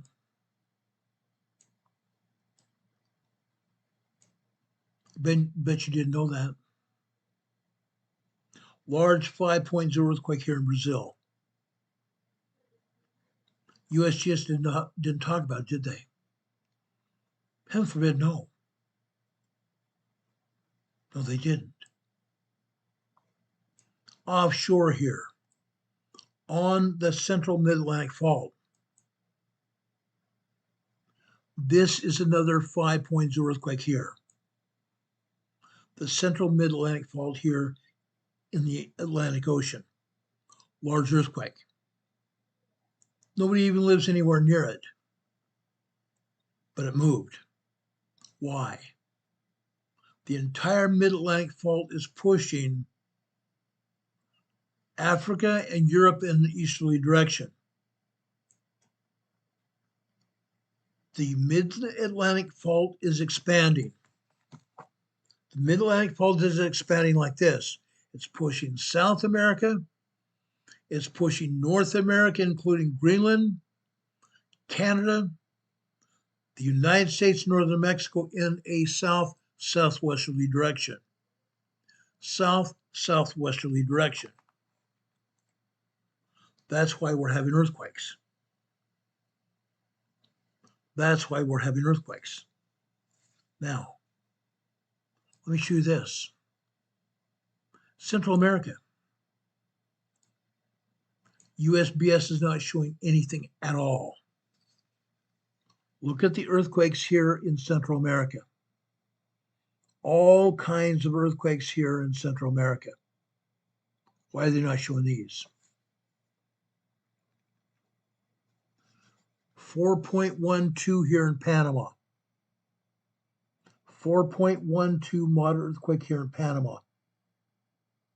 Moderate earthquakes can do moderate damage. Moderate earthquakes can do moderate damage. Not just a 4.1 here. Here's another 4.1 as well. Twin 4.1 earthquakes here in Panama. Okay, going north. Costa Rica. Costa Rica, 3.3 earthquake here. Going north. Nicaragua. We have a 2.42, a 3.1, and another 3.0 earthquake right there. 3 earthquakes side by side right there. Nicaragua. Let's go north. 2 more earthquakes, this time in El Salvador. 3.1 and a 3.56 here in El Salvador. Fascinating. We're not done yet. 3.4 and a 2.8 offshore El Salvador here. I'm not done. Offshore Guatemala, 2.63.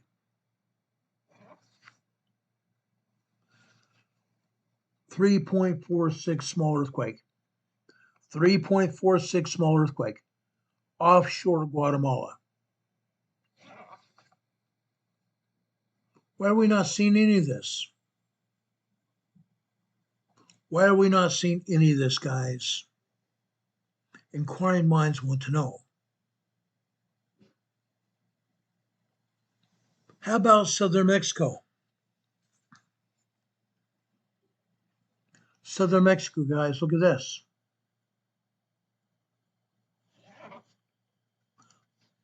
right here. 3.6 earthquake. 3.6 minor, small earthquake here. Small earthquake. Fancy that. But again, these are not the only earthquakes here. Let's go over to the northeast.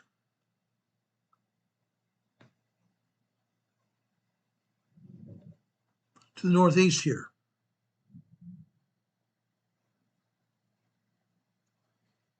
Just a second, I want to make sure I get this one right on the USGS map here.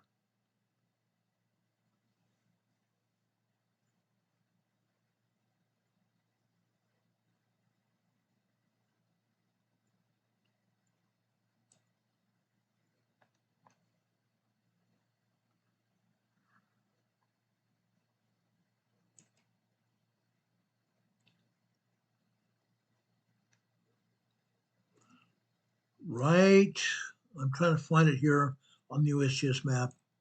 I found it before here.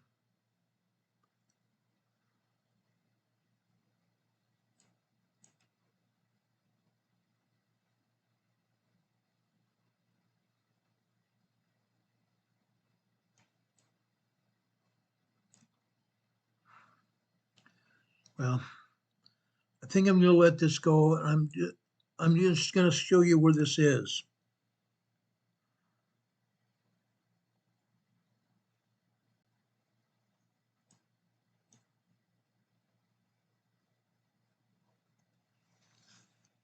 It's about right there.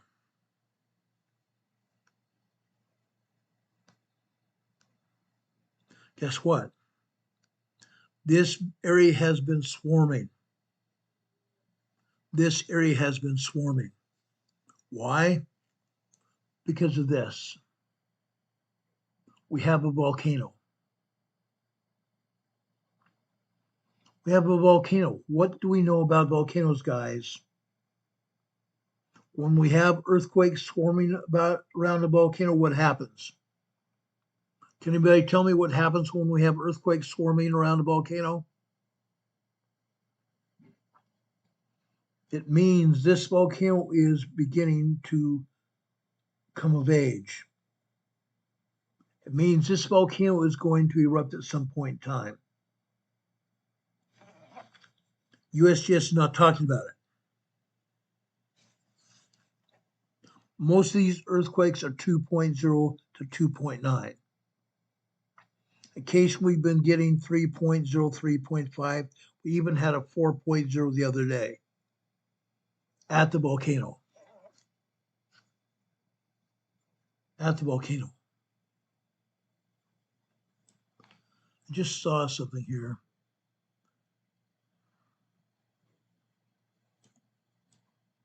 Maybe not.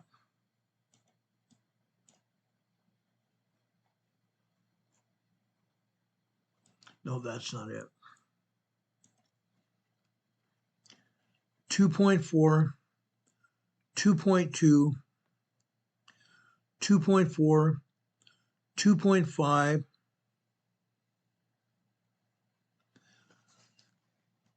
2.4.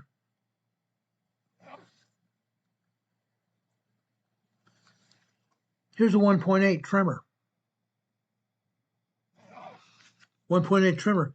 It's the volcano itself. There's a 2.4 earthquake at the volcano itself. 2.4 minor earthquake at the volcano. Let's see how deep this is. This is 2.2 miles deep. 2.2 miles deep. Down inside the volcano. Should that be concerning? Oh, heck yes. Heck yes. Down inside the volcano. On the western side of the volcano here. Here's a 2.3 earthquake. Right on the edge of the rim of the volcano. 2.3 earthquake here. Okay? Going north. Going north. 2.8. 2.8, 2.2 there. Up here we have another 2.8 here. And one more earthquake as well. That's a 2.2. At a volcano, guys, 12 earthquakes at the volcano today. We've had as many as 50 earthquakes here before. We've had as many as 50 earthquakes here before. 12 earthquakes ranging in size from 3.2 down to 1.8 at the volcano here, southern Mexico. It's not Popocatépetl. Popocatépetl is northeast of Mexico City. Northeast of Mexico City. That's further north.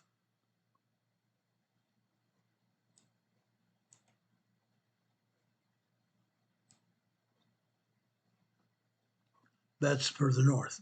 However, guess what? We have 2, 4, 6, 8, 10, 12, 14, 16, 17 other earthquakes right here. 17 other earthquakes, not to include the 12 or 14 earthquakes at the volcano.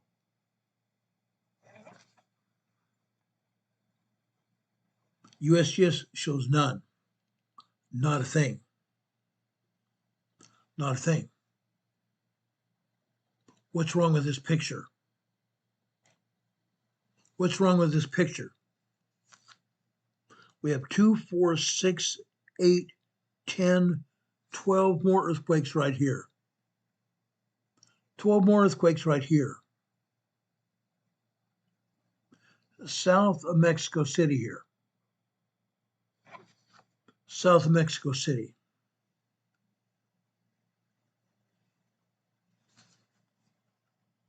And Popocatépetl right there. Popocatépetl, just northeast of Mexico City.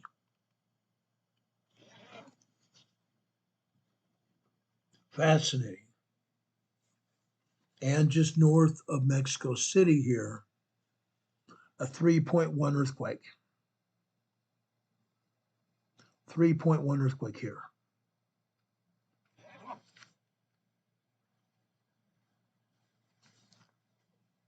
Look at them.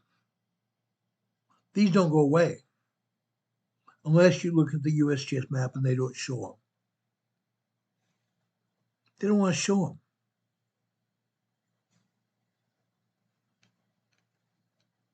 They don't want to show them.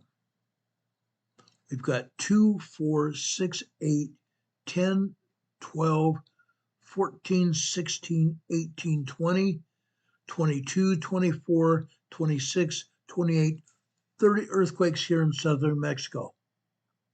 30 earthquakes here in southern Mexico, not counting the 10 or 14 earthquakes over at that volcano.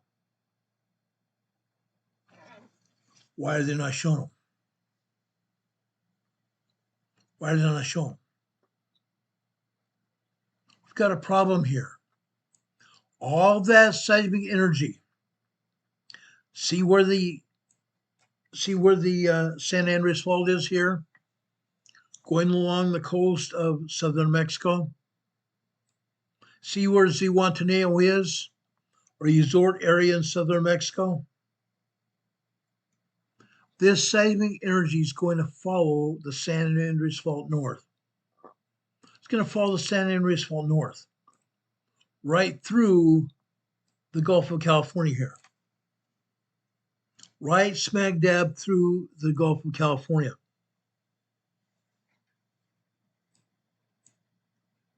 Cabo, guys, guess what? Can you see earthquakes? Cabo's been having earthquakes here for several months now. Rarely does USGS even show us these. This Cabo San Lucas area has been having earthquakes all over the place. Mostly around San Jose del Cabo. Okay?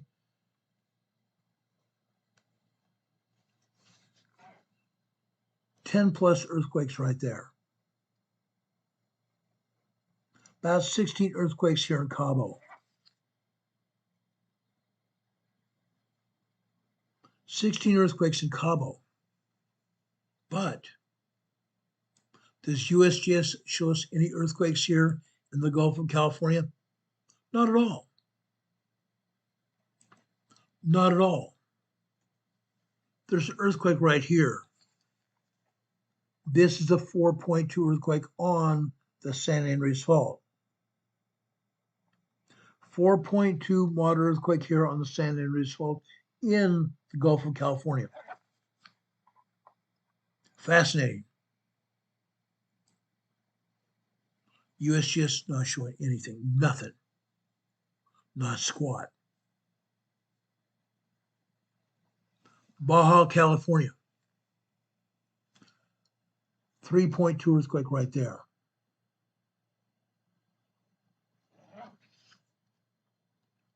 Fascinating. Guess what? San Diego County.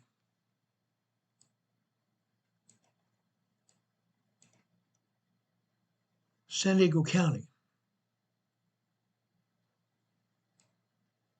Just south of San Diego in northern Mexico in Tijuana. In Tijuana, guys, we have a tremor. 1.5 tremor. This earthquake right here, La Mesa, California. This is also 1.1 tremor, 1.13 tremor here in La Mesa, California. I spent a lot of time in La Mesa, San Diego County. We are having earthquakes here. Right now you see tremors, but they're not showing all the earthquakes either. Not showing them. Why not? Why are they not showing all the earthquakes?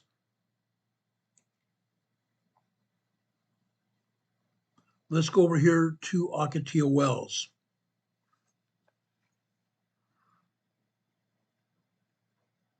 Ocotillo Wells here. Okay. 0.6 microquake. This is also 0.6 microquake. This is a 1.0 tremor.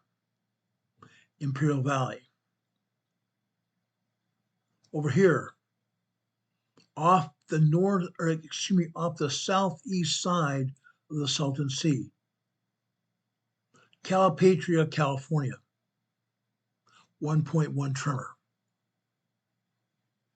Guys, there are over 100 earthquakes here in Calipatria. There are over 100 earthquakes here in Calipatria. Why are they not showing us these earthquakes? This is also where the San Andreas Fault comes out from underneath the Salton Sea. Before that, the San Andreas Fault runs alongside the Salton Sea, along the east side of Salton Sea here. It goes underneath the Salton Sea in Borrego Spring. I'm not Borrego, but Bombay Beach. Bombay Beach. The San Andreas Fault goes underneath the Salton Sea here and comes out here in Calipatria. Over 100 earthquakes every day here in Calipatria. They're not showing half of them.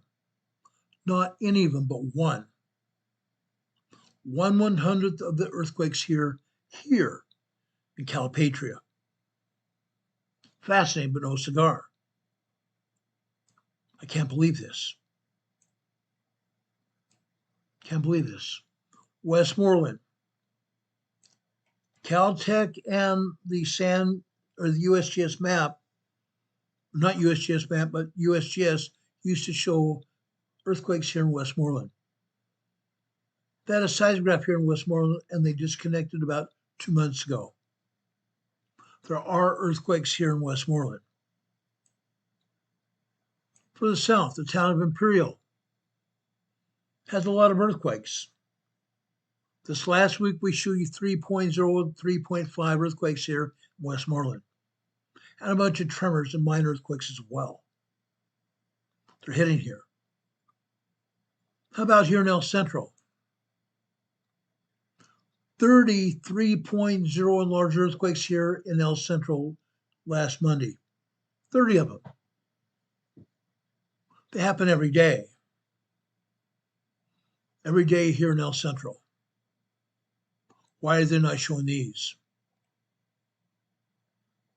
Why? Inquiring minds want to know. How about Holdville? Holdville has another seismograph here. The Salton Sea Desert Research Station here in Holdville. There are usually 5 3.0 earthquakes a day here in Holdville, as well as 100 minor earthquakes and tremors. Why are they not showing all these? They never do. They never do. Yes, occasionally they'll show us earthquakes here in Ocotillo. That's fine and good. How about this one? Northeast of Julian. 1.0 tremor here. This is eastern San Diego County. In the mountainous region of eastern San Diego County. Chocolate Mountains.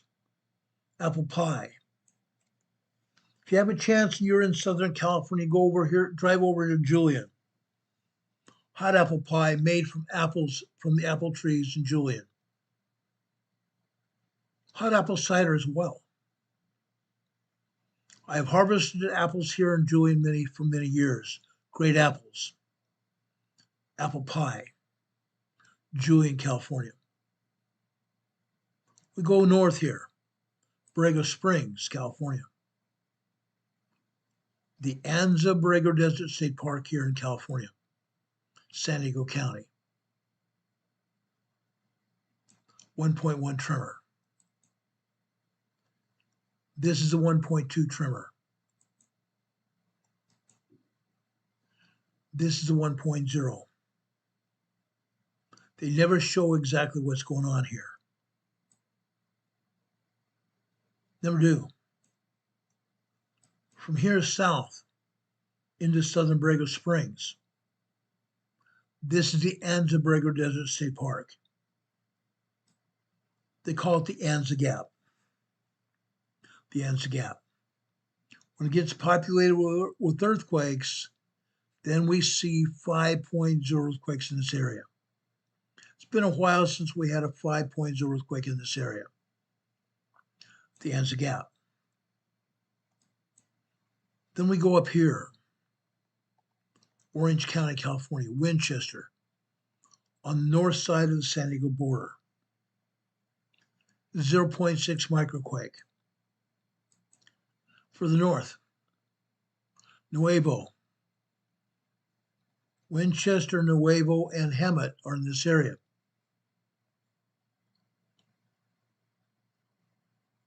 Orange County. There are earthquakes here. And USGS doesn't even show it except for this one here. 0.8 microquake. Out here to the east on the San Andreas Fault. Cabazon, California.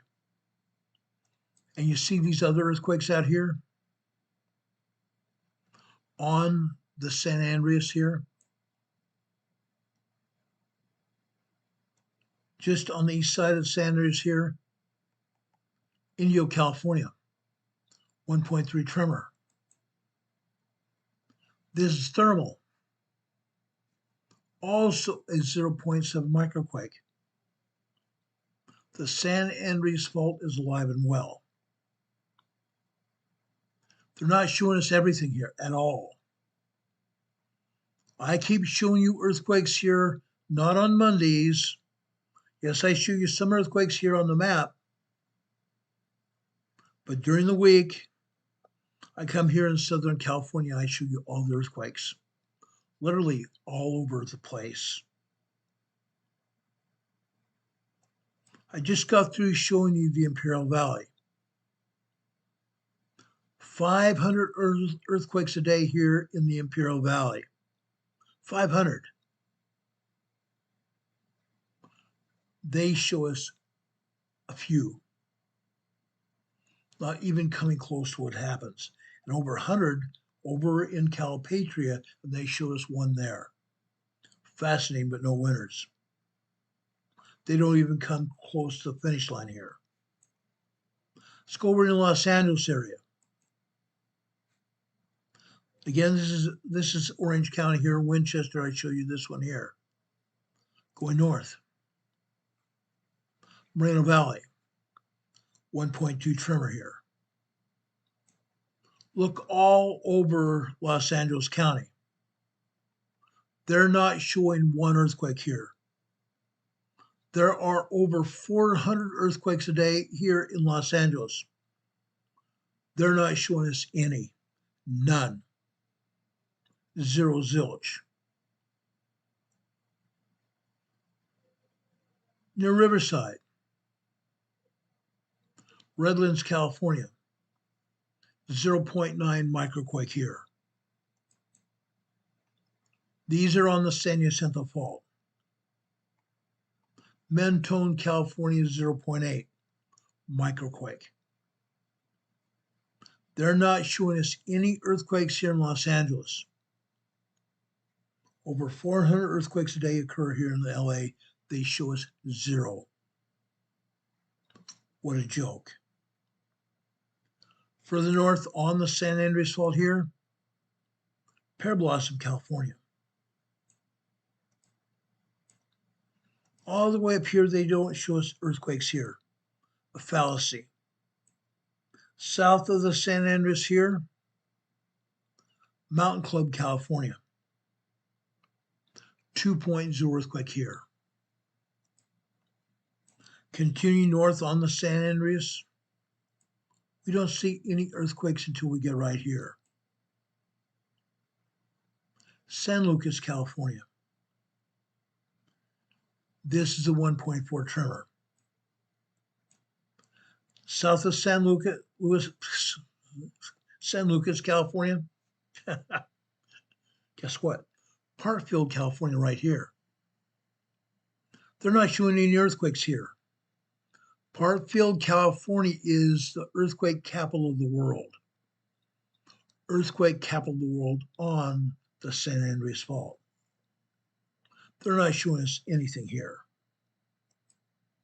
Fascinating, but no cigar. For the north here, the Pinnacles, San Andreas Fault, but here in the Pinnacles, they also have oil and gas rigs all over this area. Oil and gas quakes here. 2.0 earthquake here at the Pinnacles, minor earthquake. Going north, San Martin, California, on the Hayward Fault.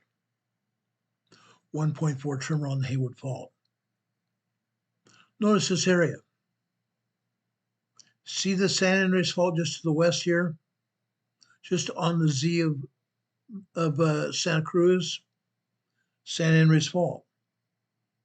Blue earthquake, San Martin. 1.4 tremor on the San Andreas Fault. Or I'm on the Hayward Fault. Hayward Fault. To the east, this fault line here, called the Calaveras Fault. Yes, they have earthquakes there every day. Let's go north. Right here. The San Andreas Fault again. Los Altos Hills, California. 1.0 tremor here. Then we come out here right between the Hayward and the Calaveras. Livermore, California. 1.5 tremor. Going north here, the Hayward again. San Ramon, California. Every day for the last week, we've had earthquakes here in San Ramon, California. Our buddy Rob has a daughter here in San Ramon. This is a 1.5 tremor We've had 1.5s, 2.2s, 2.5s, and 3.2s here in San Ramon this past week. It's rocky and rolling. To the north, Berkeley, California. We've had a lot of earthquakes here in Berkeley. On Hayward, we've had upwards of 4.5 earthquakes here in Berkeley. They continue to hit here. This is a 1.8 tremor, Berkeley, California. What I'm going to tell you now is you folks that live here in the San Francisco Bay Area, Berkeley, San Ramon, Livermore, Vallejo, Pacifica, Allen Rock, all the way down here to Monterey Bay. Look out. Look out. You folks need to be counting the days. Countdown for a major earthquake here in the San Francisco Bay Area. It's not if, it's when. It's not if, it's when. When we see these three faults here, the San Andreas, the Hayward, and the Calaveras, you folks that live in this area, you need to also be counting it down. Because when a major earthquake happens in the San Francisco Bay Area, there will be other earthquakes here as well. Be safe. Be safe. You guys need to prepare like nothing else. This area is locked and loaded, just like San Diego, just like Los Angeles, just like the Imperial Valley. It's locked and loaded. It's a matter of time, not if, but when. This whole area rocks and rolls. This area has not had a major earthquake since 1989.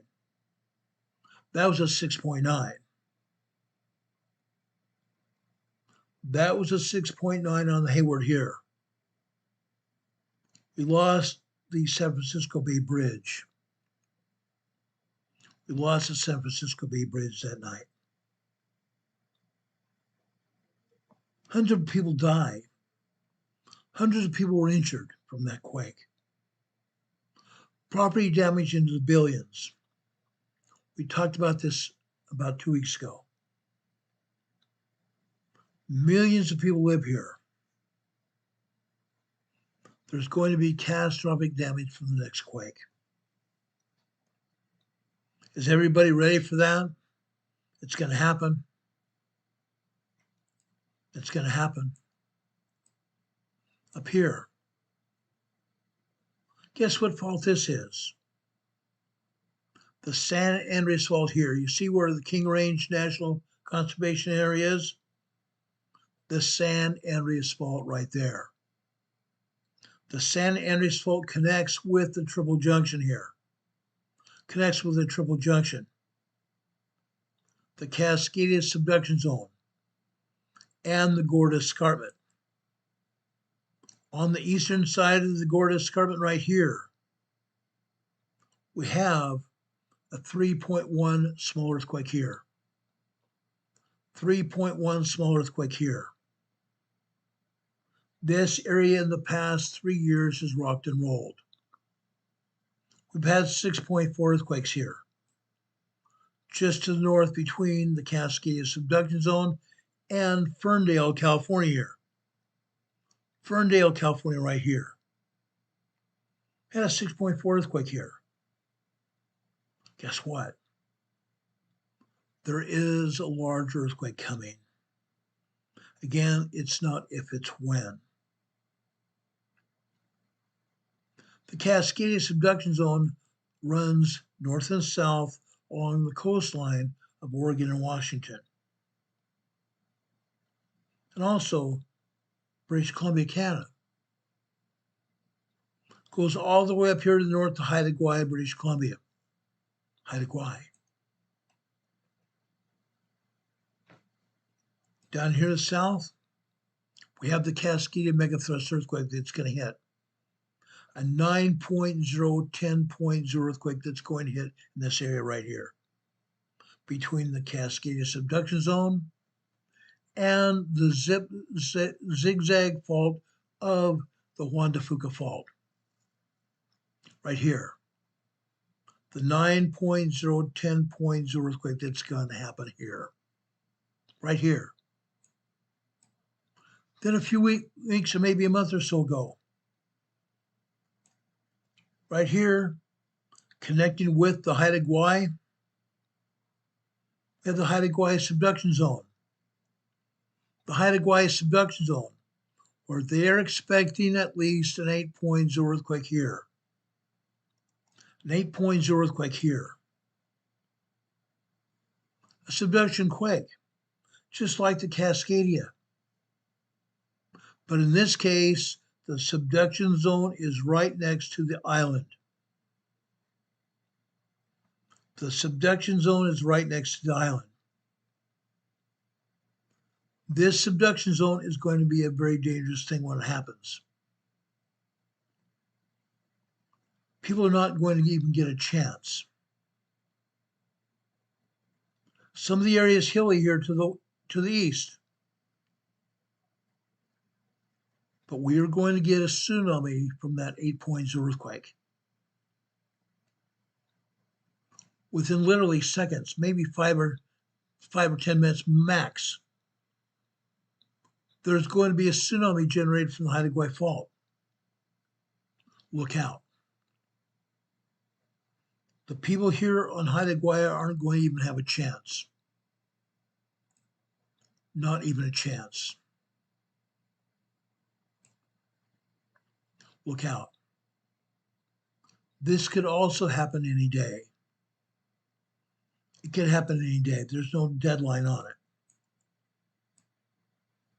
The Cascadia, they said 15 years, and I'm giving it 5. 5 years. Again, they're not showing hardly any earthquakes here on the inland. Olympia Peninsula here. Amanda Park, Washington. 1.3 tremor. They're not showing even 1/10 of the earthquakes here at the Olympia Peninsula. Earthquakes happening all up and down Washington here. Hundreds of earthquakes. Hundreds of earthquakes. Going inland here. Mount Rainier, they're not showing one earthquake, not one. What a joke. We have microquakes, we have tremors, we also have minor earthquakes and 3.0, 3.5 earthquakes hitting Mount Rainier. Mount Rainier and Mount St. Helens are gearing up for an eruption. Down here at Mount St. Helens, USGS is showing some quakes. Interesting, but no cigar. Interesting, but no cigar. They're showing microquakes. The 0.1 microquake here. Go north here. 1.0 tremor.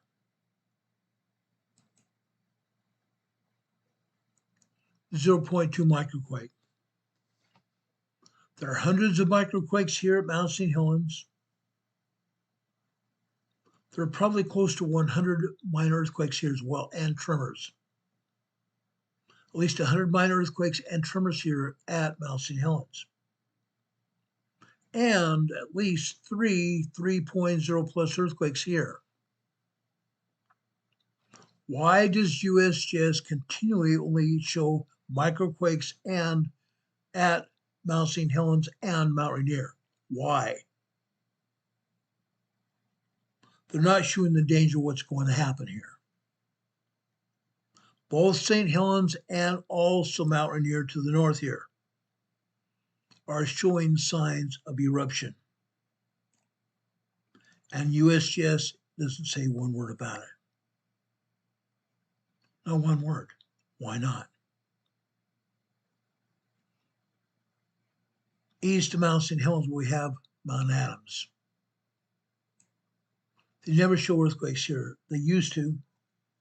Occasionally, about 6 or 7 years ago, they were showing minor earthquakes and tremors here. They don't. Everybody needs to pay attention to what I'm going to say here. Look out for Mount Adams. Look out for Mount Adams. Since the agency doesn't tell you, I'm telling you right now, look out for Mount Adams. Mount Adams is going to surprise you like none other. Look out for Mount Adams. Look out for Mount Adams. Get ready, guys. Get ready.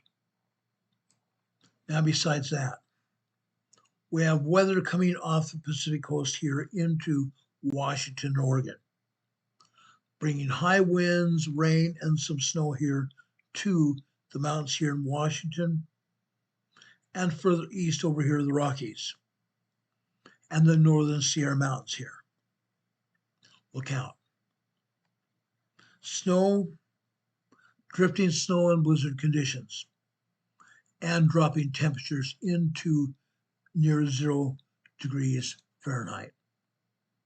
Near 0 degrees Fahrenheit. Idaho, Montana, and Wyoming. Anything north of I-80. Anything north of anything north of Interstate 80. Beware of it. Very dangerous driving conditions and life-threatening conditions as well. Over here,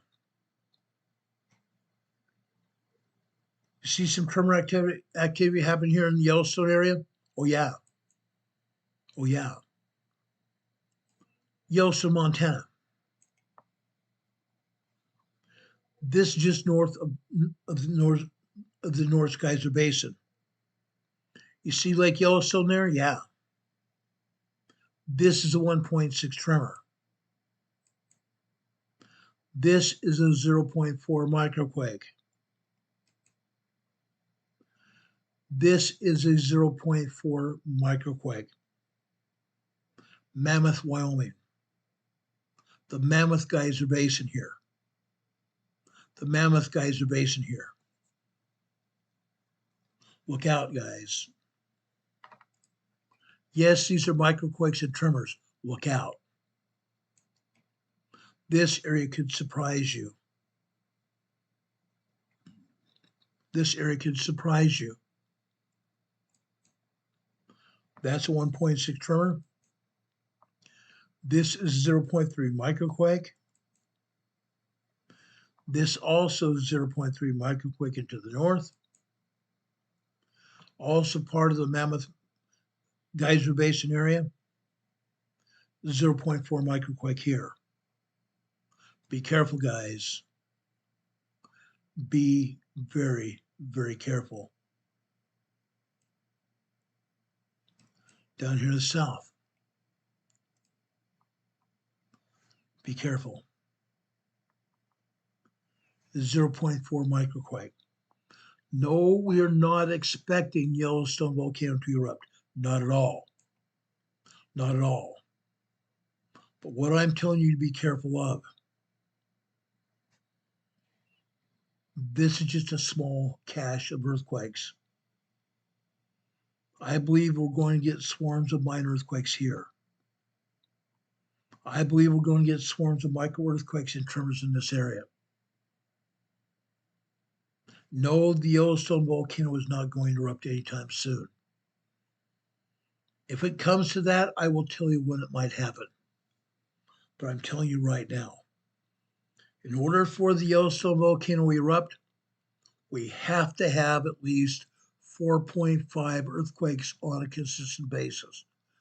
4.5 to 5.0 earthquakes have to be happening here on a consistent basis for a Yellowstone volcano to erupt. It's not happening. Not anywhere close to it. Not at all. But we are going to get a cache of earthquakes around Mammoth any day now. This is only a small sample of what's happening here. It's only a small sample of what's happening. Beware of it. Beware of it. Right here. We've seen a lot of earthquakes as of late, tremors mostly. We've also had some 2.2 minor earthquakes here as well. 1959. 1959, we saw a 7.1 earthquake hit this area. It had nothing to do with the Yellowstone volcano. Nothing at all to do with the Yellowstone volcano. But it had everything to do with Hebgen Lake. It had everything to do with Hebgen Lake. Yes, folks, we've had a lot of earthquakes here. Mostly tremors and microquakes, but we can still see Hebgen Lake move up, meaning large earthquakes here. There has not been a major earthquake here in Hebgen Lake since 1959. Not anywhere close. But now, almost 75 years later, all we've had here are microquakes and tremors. That's about it. It's going to happen. It's going to happen again. The last time this earthquake hit here, we had 50 people that got killed. 50 people camping here got killed. There was a memorial erected here at Hebgen Lake as a result of that earthquake. A big deal. A great big huge deal. But again, Yellowstone volcano is nowhere near close to erupting. At all. Not at all. Let's go across the United States. Right here we have another red earthquake just happened. Wilson, Kansas. Go figure, Wilson, Kansas area, guys. Let's zoom in here. We haven't been here to Wilson, Kansas in forever, at least. This is a 2.8 earthquake. 2.8 earthquake here in Wilson, near Wilson, Kansas. Interesting. Fascinating fact. Looks out here to the east.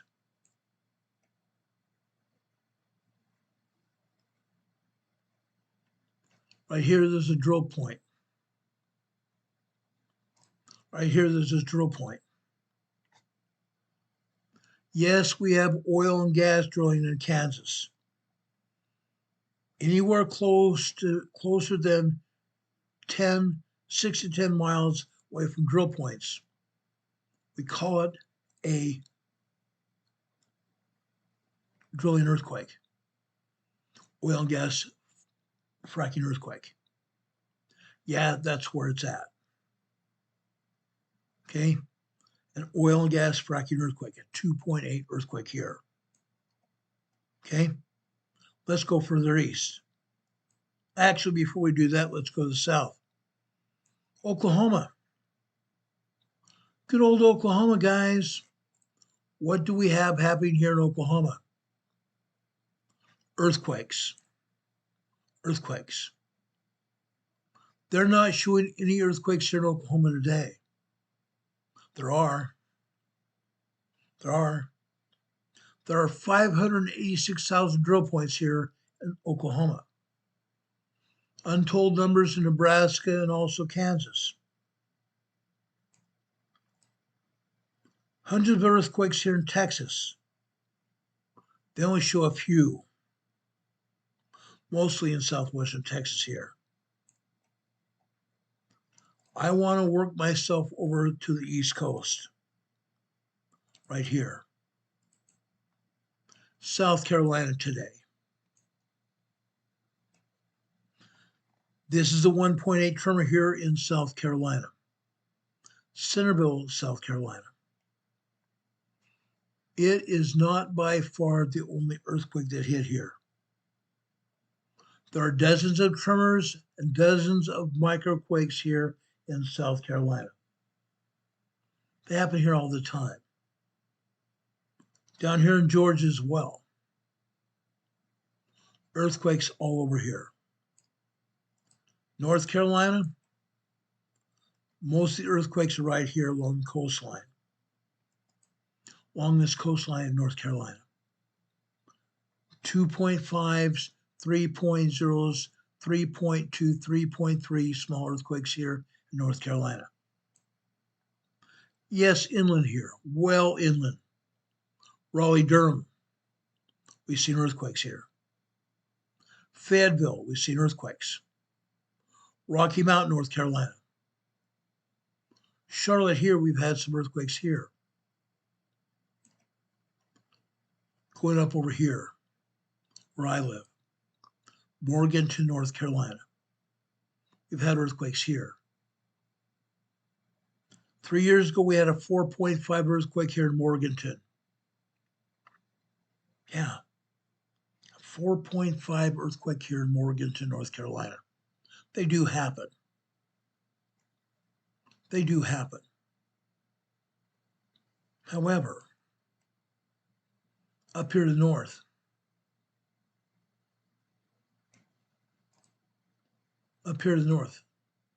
Sparta, North Carolina. Sparta, North Carolina, 4 years ago, had a 4.1, or excuse me, not 4.1, a 5.1 large earthquake here in Sparta, North Carolina. It's going to happen again. It's going to happen again. What do we know about North Carolina, South Carolina, Georgia, and even up into Virginia, West Virginia? What is it? The Eastern Continental Divide. The Eastern Continental Divide here. Guys, this is where the Atlantic Plate meets the North American Craton. The Atlantic Plate meeting the North American Craton here. We are just lucky we haven't had an earthquake before now. It's literally when. It's not if, it's when. It's going to happen again. It's going to happen very soon. Does anybody have any questions for me? Arnold Smith says he has to go. Arnold, hope you have a good night. Thank you for being here. Have a good night. Arnold says the stock market won't crash until after February 11th, if we're lucky. If we're lucky. Let's see where that goes. Let's see where that goes. Do we have any questions about anything we talked about?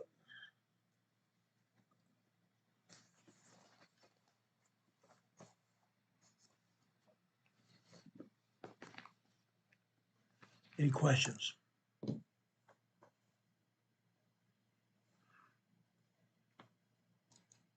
going to take the USGS map down. I'm going to bring up our EMA banner here for just a minute. Guys, I appreciate you all being here. Down the bottom of your screen, you see our Venmo and our PayPal addresses scrolling by you. The Venmo is not working yet, but we're going to get it working, but our PayPal is. Our friend Kathy, who's always here, gave us a donation here. And also, our buddy Gregory and Donna also here.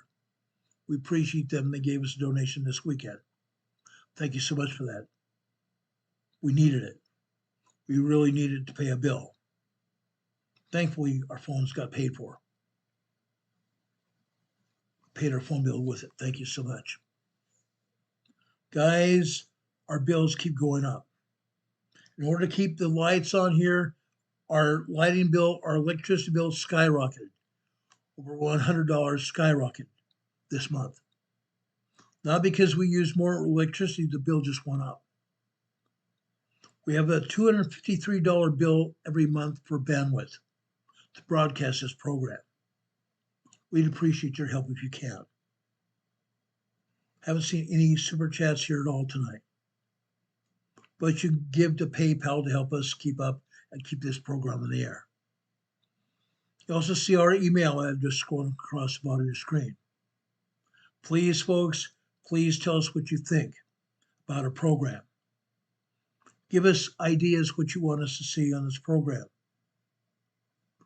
Give us ideas, guys. We need your ideas as well in order to keep this program viable. Give us criticisms as well. We'd appreciate that. You also see our mailing address here, 504 Bethel Road, Box 401, Morganton, North Carolina. The zip code here is 28655. Send us letters and cards. We haven't had a letter card in a very long time. Long time. Since September. We appreciate cards and letters, and inside the cards and letters, you can also stick a donation. Stick your donation inside the letter, put the letter in an envelope, and send it to us, or inside of a card and send that to us as well. My birthday. My birthday is tomorrow. Carol's is on the 13th, on Thursday. Wish her a happy birthday then. I hope to have you guys here in the future whenever we're on the air, Monday through Friday, between 4 and 5 p.m. Eastern Time, weekdays. Weekdays. At the end of our broadcast, we do a devotional, which I'm going to do right now. I've gone to the first book of Corinthians, Corinthians chapter 7, verse 35.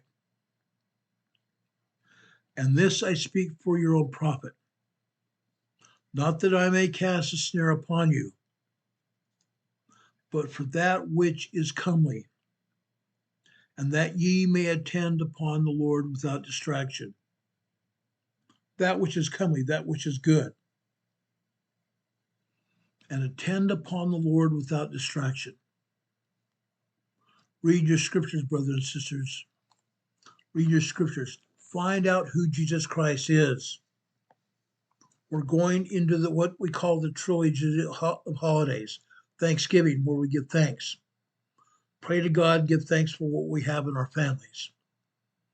We go into the second part of the holiday, which is Christmas, where we worship Jesus Christ and the birth of Jesus Christ. Wonderful time. Then the third part of the trilogy is New Year's Day. New Year's Eve, New Year's Day. Why is that? Why is that part of the trilogy of holidays? Because it's a time to make new goals. Find out where we've been during the year and make new goals to prosper, make ourselves better people. And doing that, we can attend to the Lord's doing. Make sure we put the Lord first in our lives. Make sure we put the Lord first in our lives. Our family second. Our jobs third. The Lord first, family second, and our jobs third. That is the right order. I appreciate all of you joining us here tonight. We love and appreciate each and every one of you. I want to thank our mods, our wonderful mods. Heather, Sleeping Volcano, Demon Catman, my buddy Don Patoka. Thank you all for being here. I love each and every one of you. We have other mods here, but I don't see them here in the chat tonight. I love and care about each one of you. I hope you have a great night and a better tomorrow. But folks, make sure you put God first. This is only the beginning of the trilogy of the holidays. Let's give thanks for what we have. Put God first. Guys, we'll be back here sometime tonight or tomorrow if and when something does happen that we need to talk about. We always come on the air if something happens. Now, we will be back on the air sometime after 4 p.m. tomorrow evening. Hopefully closer to 4 p.m. tomorrow evening. May God be with you. May God bless you and your families. May God bless each one of us to do the Lord's work and to be safe in what we do. God be with you until we meet again. We'll see you on the other side. Good night, everybody. Much love. Wrong slide. Wrong slide again. This is the right one. Good night, everybody. Much love. Take care. Love each other.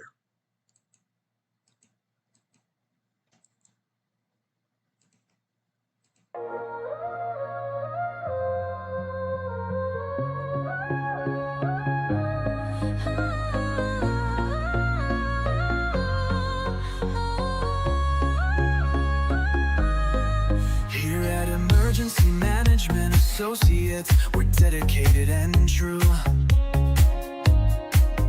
bringing you the essential knowledge, helping you see things through. From disaster preparedness to navigating recovery's embrace, we're here to guide you in every unpredictable time and place. We break down the complex, make it easy to grasp and absorb, sharing strategies for safety, the vital lessons you can't afford to hoard. So thank you for watching, and thank you so much for your sub. You're a key part of our growing family, a member of our knowledge club. With every like, every share, and every comment you send our way, our critical message spreads further, helping more people every single day.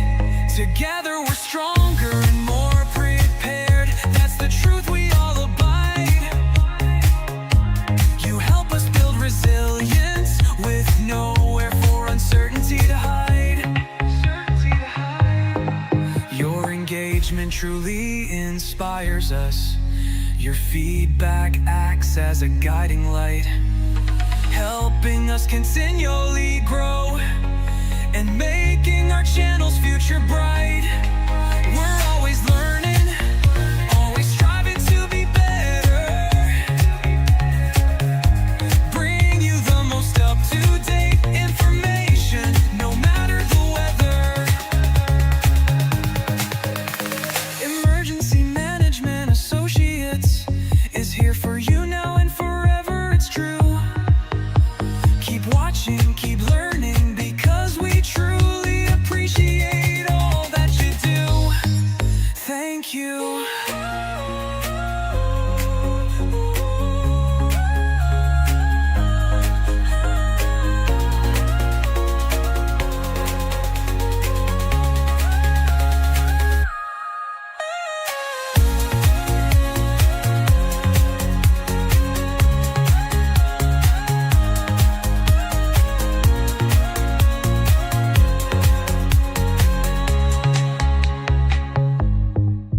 Thank you.